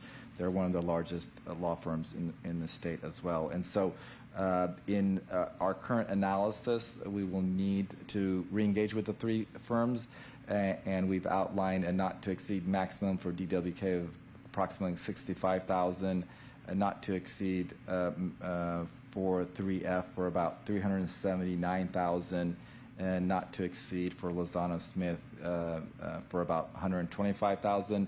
They are funded from a variety of sources, including general fund and bond and Fund 40 for property asset management. And so with that, we're seeking approval of the contracts with the three firms. Okay, Trustee Brown, do you have any questions? No, thank you. Okay, any questions?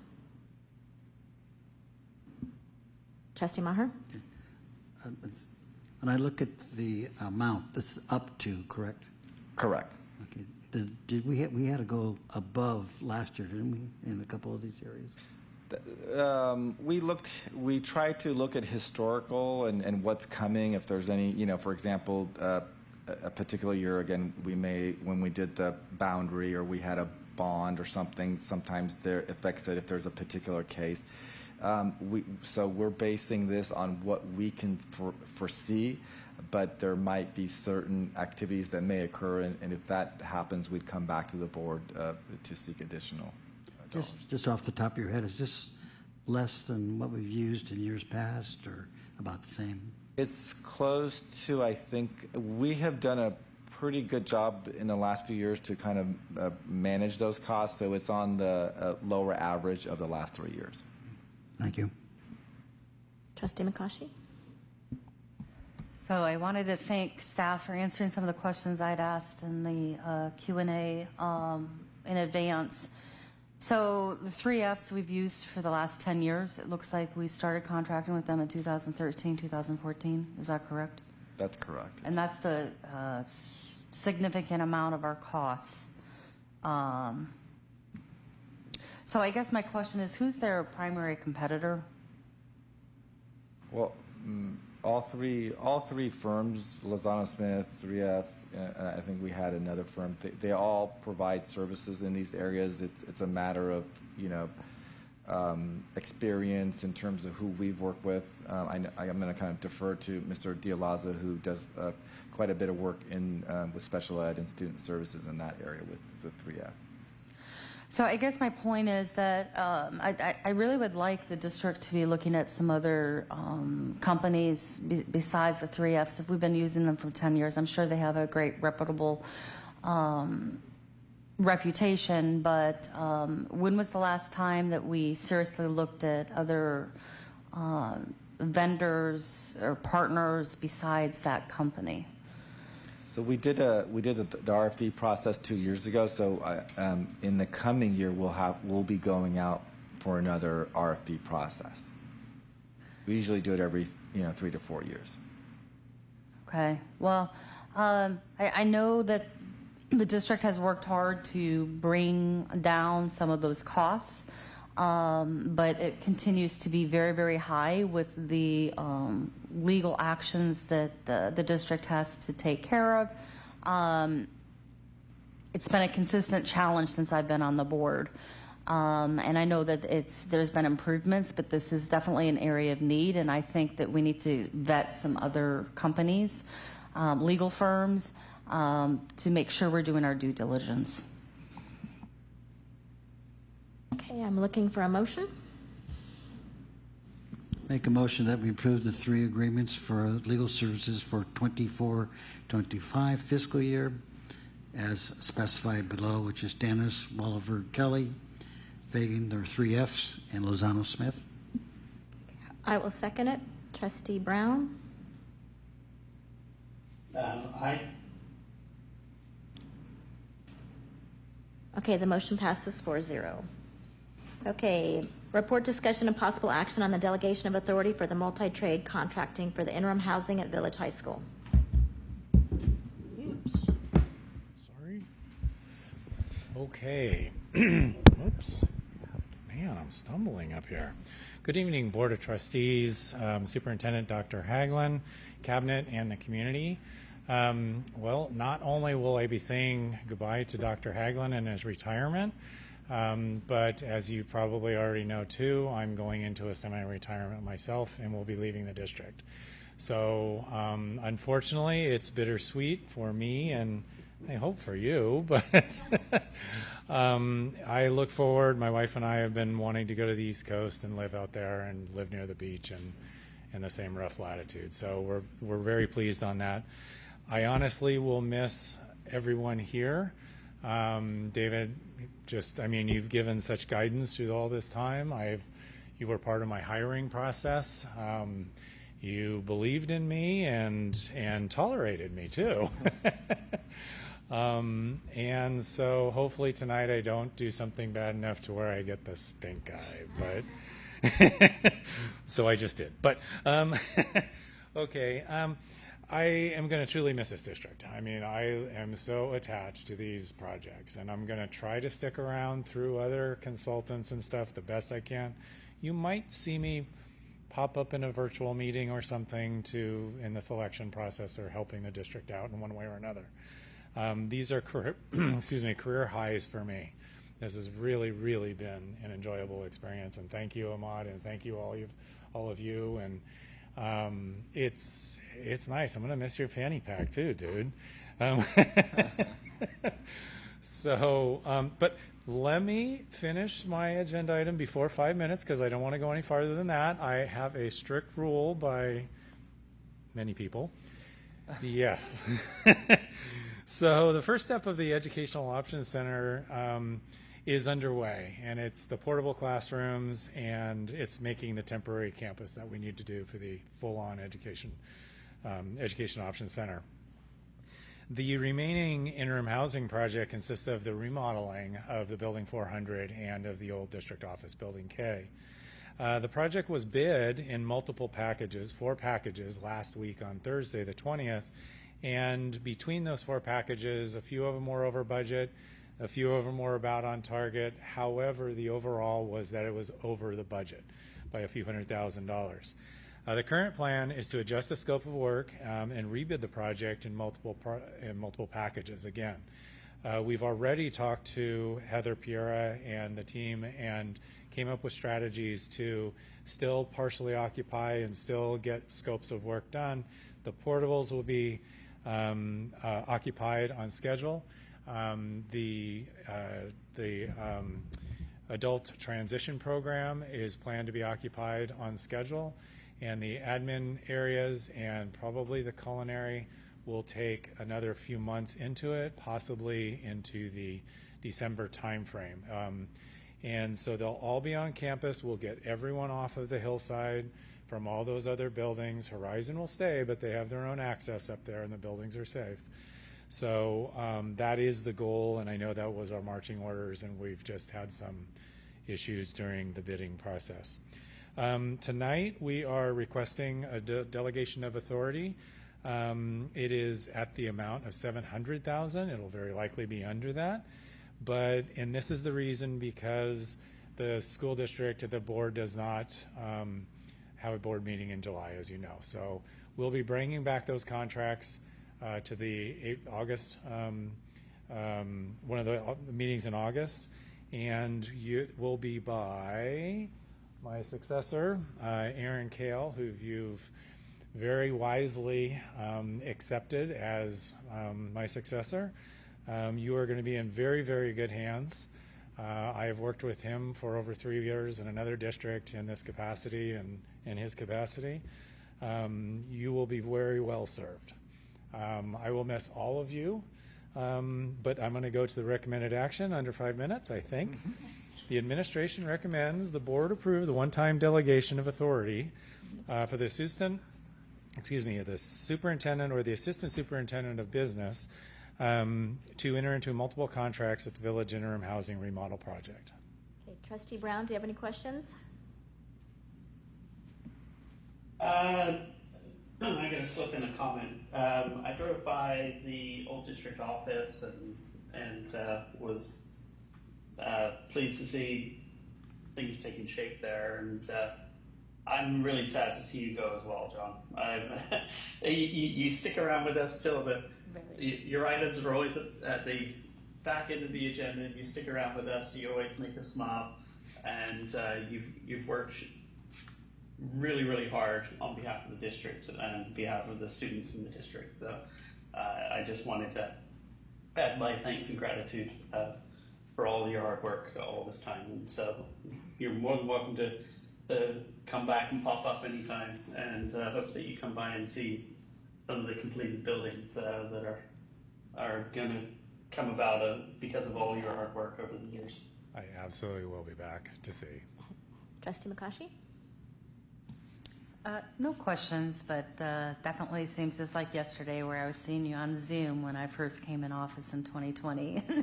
Always making us laugh right at the end of the meeting. So wish you the best in retirement and look forward to seeing you again. And thanks for staying strong when I'm asking all these questions. And anyway, thank you. Trustee Maher? You're welcome. Just thank you, John. You've been a valuable asset to our district, and we hate to see you leave. I'm glad you're staying one more month at least, but we wish you well. When you get your first hurricane off the coast and move back to California, know that there'll probably be a job here. Yeah, I agree with my colleagues. Thank you very much for your service and for sticking around, always smiling at the end of the meeting. You're not like, hurry up. So thank you. So I'm looking for a motion. Okay. I'll make a motion that we move on the delegation of authority for the multi-trade contracting for the interim housing at Village. I'll second. Okay, Trustee Brown? Aye. Okay, the motion passes 4-0. Okay, report, discussion, and possible action on RFP 2023 fire protection monitoring and maintenance. It's not you? This one's me. John, don't go too far. You got one more item. So this is actually operations, and it actually is tied into the difficult work that we've done over the past few years, upgrading through the Measure I-1 dollars all our fire alarm systems throughout the district, and the last 3 schools are being upgraded currently. This contract is now for the operations to be able to monitor, inspect, test, and maintain the systems. We're required to annually test our fire alarm systems and our fire sprinkler systems. And so during the past years, we've kind of, hobbled this thing together. But going forward, we wanted to unify the inspection work and monitoring and testing and maintenance of this investment in one contract. And so the operations and purchasing group issued the RFP. And we received 3 proposals back. We scored them based on their ability to perform the work and their proposal. And we additionally interviewed the firms as well. And so through that process, we're happy to recommend a local firm, HCI, is a Pleasanton company, to take over the monitoring, inspection, testing, and maintenance of the fire alarm and fire sprinkler systems for the coming school year. And this will be a 3-year agreement with them for $221,055. This is general fund money. We'll tap into the routine restricted funding for that. Trustee Brown? Okay, any questions from everybody else? Loop back to me at the end. Okay. Checking something. Okay. Trustee Maher? Ahmed, is this $221,000 annually? Correct, it is. How often are they on our sites checking and so forth? So they'll be doing inspections, testing in the summer and in the winter break. And they'll be regularly on site when there is trouble. That the system, as you've been a principal, Oh yeah. And there's a lot of trouble. So they'll be they have to be within a pretty quick turnaround time on site to resolve some of those troubles. But again, with the newer system, we do expect there to be less issues. But the requirement to do the annual inspections and biannual inspections is a requirement that we have to meet. Do they also do repairs if they're minor repairs if something's? Yeah, so based on the agreement, they will once they go through their full inspection, then they'll give us what those repair items are going to be and replacements. And so the good thing is some of our staff can do some of that work, so we don't have to. So our costs are lower. But the inspection, testing, and monitoring is a requirement that we need to have the professionals do. It's a state requirement, correct? It's a state requirement. Right. It's a state, and also our local fire department require it, and I annually sign documents testifying to that. And as we know how important it is for fire alarm systems to work properly. Absolutely. Yes, we do. Trustee McCaughey? No questions. Okay, Trustee Brown? Yeah, I guess the reason I said to come back to me is I was just double checking if I missed it, but I recognize that it's a 3-year contract. It's an annual cost of $221,000. What is the amount that it's replacing? Presumably this isn't a new requirement, right? So what was our previous run rate? don't have that in front of me. I know that we had piecemealed it together because some of the new systems were installed just the last year. They had been inspected through the facility and the DSA inspector. So we probably got away with 1 year on those ones because they were just recently inspected. And so with the new system, this has to come online for us to meet our requirements. Yeah. What I was asking, what was the annual inspection cost for all the old systems is what I was asking. Yeah, I'll bring that and I'll share it with you in the communique. Yeah, I mean, as long as this isn't a significant increase, then I'm good. But thank you. Okay, I'm looking for a motion. I'll make a motion that we approve the action on the RFP 2023-224.17 fire protection monitoring and maintenance agreement. I'll second it. Okay, Trustee Brown? Aye.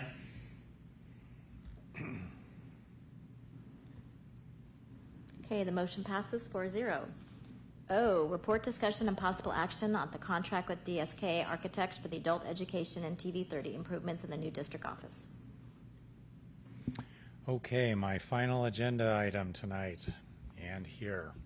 The tenant improvement project for the new district office building has been substantially complete. We're sitting in portions of it.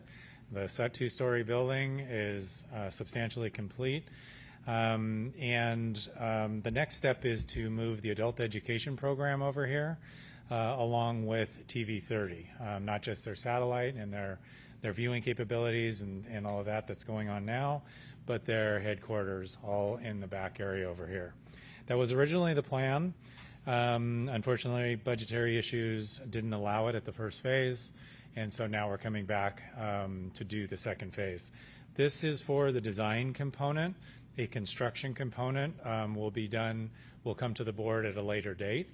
And so for the design component, this also allows for the old district office building site, the whole area of it, to be sold and then be reused in the component, the one area of it for the Education Options Center. So all part of the plan as well. Facilities and Construction worked with the original architect, DSK, on the first phase of this project. And so we've also asked them to do the final scope because they've already done a fair amount of this work that went through the city, but we had to retract it as well, but some things have changed since then. The scope of work includes the tenant improvement for the educational or the adult education program, which includes 3 classrooms as well as their administrative space. It has TV 30, and it's also converting some of the things that weren't working as well as we wanted them to. We couldn't replace them at the beginning, one of which is the controls, the thermostats. This building is an older building. The first tenant improvement, we did a ton of upgrades, but some of the systems, they're still older. And one of the weak links was the pneumatic system for thermostats. We band-aided it, we fixed things, we replaced things, but over time it's going to be problematic in repairs. There's very few technicians now that still do these repairs, and so we're recommending to have digital controls throughout the 2-story and the 1-story here as well. So the architects and the engineers will be doing that as well. Also, luckily we've worked through a lot of these bugs, but the main control area for the boardroom in this building, in this area, other than the lobby, is controlled in the tenant space in Guytown. So we need, and I've always wanted to, create district space that's fully operational on district side, so the controllers would be on our side, not in theirs. And then we also want to make sure their system's maintained and all that. We just want to break it off. That was in the original plan, but we couldn't afford it. The bids came in too high, and so we had to pull that out. And now we're coming back to the board to replace it. So that's that. The cost of this is not coming from the general fund. It is coming from Fund 40. So to end this up, recommended action is the administration recommends that the board approve the contract with DSK Architects for the adult education and TV 30 improvements to the new district office building. Trustee Brown, any questions? No. It's a large sum of money. It's not lost on me, but I don't see any alternative, and it was part of the plan to consolidate everything into the district building, so I'm good. President Karen, can we extend the meeting till 10:15? Because I have some questions and I want to make sure. Okay. Can I get a do you have second? motion? Yeah, I'll second it. Aye. Aye. Aye. Trustee Brown? Aye. Okay. Yeah, no, Trustee McCaughey? All right, John, got some questions for you. Okay. Fund 40, can you explain for the benefit of the public what fund that is? It looks like it's capital outlay. Yes, I'd like to defer to Ahmad Sheikh Islami. Correct. So Fund 40 is capital outlay that's non-bond. Those dollars have either come from sale of property or from the supplemental dollars we've collected over the years from developers. How much money do we have in that fund currently? We have approximately slightly over $2 million is what I recall. Okay, so John, I'm so glad you're still here, so we don't have to call you on a lifeline. Take us back 2 years ago, and when we approved the sale of the DO office for $23 million, and the tenant improvements that the board approved at that time was $7.2 million. How did we pay for that $7.2 million in tenant improvements? Just to refresh everyone's memory, was that through the COP borrowed money, or just, I can't remember, but if you could just refresh the memory. Yeah, so we when we did the COP, we sized it so that it would pay for the purchase of the property, and then it paid for a majority of the renovations that we did. So I think it was about $30 million COP, and the purchase price was around $23 million. So when I was rereading the notes and the summary analysis that you did at that time, you did project that there was a phase 1 and phase 2, that the costs for the tenant improvements were projected over $8 million, and then the proposal, you identified ways to cut costs to 7.2, but now we're back up. In the original list, it highlights the cost of that 7.2 million, covered things like we stated here, the superintendent's office, boardroom, fiscal and purchase services, student support services, teaching and learning, human resources, and it does state TV 28 as well as the adult education and CT program. So where do we fall short? Because it was originally budgeted to support this. We spent a lot of money on tenant improvements. I'm not a big fan of that, and now you're also reiterating that this is only for the design. So I have two questions. Where do we fall short? And then I'll ask my next question. When the bids came in, the design of the project was always to incorporate TV 30 and the adult ed, get it into the whole thing. Bids came in, and they were significantly over budget. By, if I remember correctly, it's somewhere in the $2 million range, somewhere in there. With that, having to meet the budget, we scaled the scope back and then moved forward with the project that we could afford within the budget. So I think we were partially at the, we were dealing with the market conditions at the time, the timing of the project, and just the overall availability of the contractors. So I don't remember vividly the reasons why it came in so much over budget, but it did, and therefore we had to scale it back. Okay. So you're saying the design costs will be $244. What's the projected for the construction costs? I think we're projecting somewhere around, I mean, once we have the final design, we'll have it, but I think we're projecting somewhere in the 1.5 million, I believe, the last time we spoke. 1.5 million to add in those two facilities, the adult ed and the TV? Correct. It's yeah. not just that. It's mechanical, and it's fairly significant over in that area. It's another mechanical unit on the roof. It's extra ducting and all that, and it's also the controls. The controls would be going through the entire process, or the entire our tenant improved area for the district, and so there's a fair amount of work that has to be done from a design point of view, but also a commissioning point of view as well, which is basically testing the systems at the end of the project and stuff. I just want to stress that by vacating the district office property, we are tightening our footprint. Our footprint right now is we're spread over, this campus and also that campus in terms of both, operational, energy usage, cleaning, and all. And we gotta. Our goal is to bring that other site to a close in terms of, where our footprint is. So by moving adult ed out, by moving the village high school out of the tiered area of the campus, by relocating STEAM, all of those are going to, over time, save the district significant dollars in operationally managing these properties, and then it'll make that property available for what we plan to do with it, which will come back to the board at a future point. But this is the kind of the natural progression of making sure that all the operations in the older property can be closed.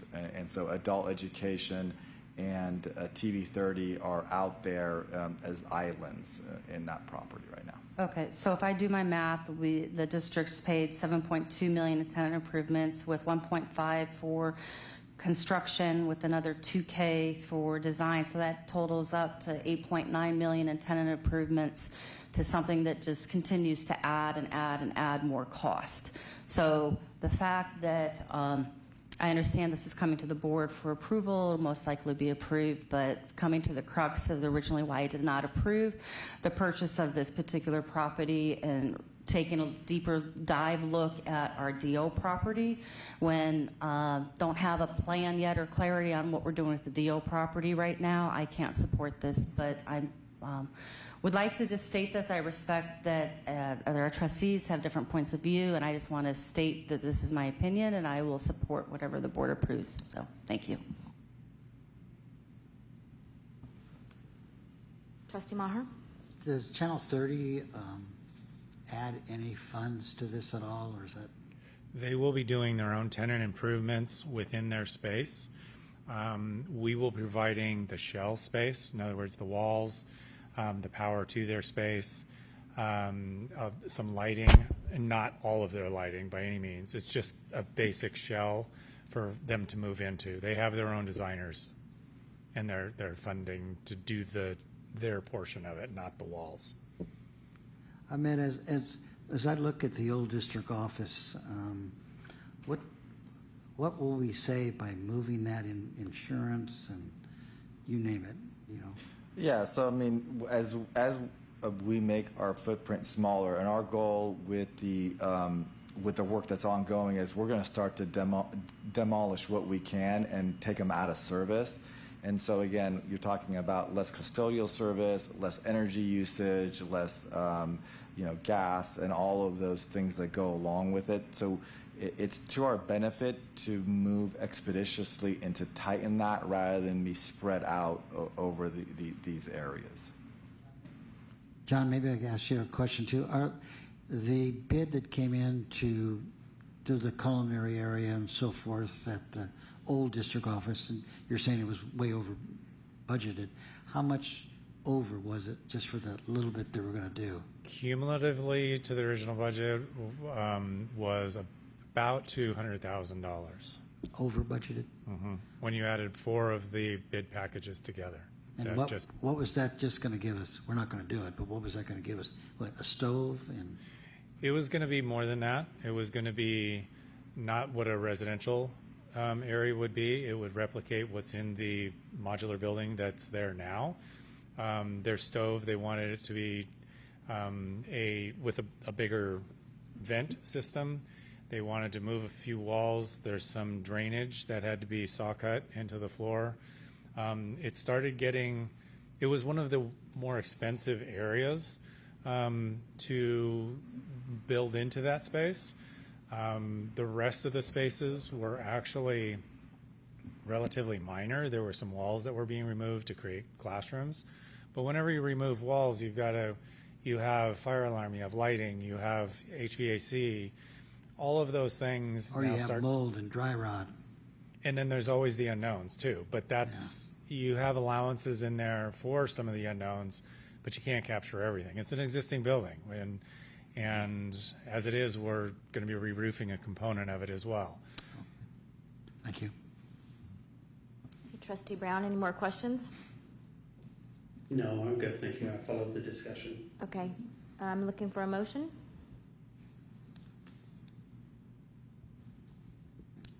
I'll make a motion that we approve the contract with DSK Architects for the adult education and TV 30 improvements in the new district office. I will second. Okay, great, perfect. Okay, Trustee Brown. Aye.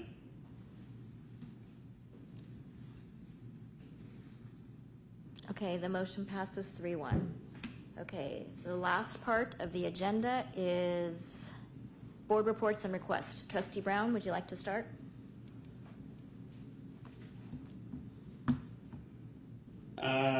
I don't have anything right now. Okay, Trustee McCaughey? Yeah, I already mentioned it earlier, but would like to add the non-hourly employees to the policy committee to put that in place. I also would like to expand on the conversations that we've had in multiple recent and past board meetings to discuss the ELD structures, the mandatory minutes, and I'd like to see a presentation with district staff and potentially with APT and discussions on how to move forward to support consistent support for ELD support in the district. I really think that it's been brought up multiple times, and I think it would be really beneficial to have a conversation at the board level for that. And then I think that is it. Thank you. Okay, Trustee Maher? I support Trustee McCaughey's but her concern about the ESL, EL. I would like to see that. And then you had one other issue too. I wanted to support the first one. The non-hourly. The hourly. Yeah, I would like whatever to, that we call it. I don't know if it's in the policy or what it's going to be in, but so that every year we don't have to go through kind of an embarrassment when they come forward to us. Yeah, thank you. I do have concerns about inconsistent messages from our principals, so I would like to see what kind of messages is going out. What are some schools that are successful with their ELD and they working together? What does that look like? How are we managing our ELD? In what ways can we support our teachers and our EL students? So either in a report or in a presentation to the board would be great. I'm just going to loop back.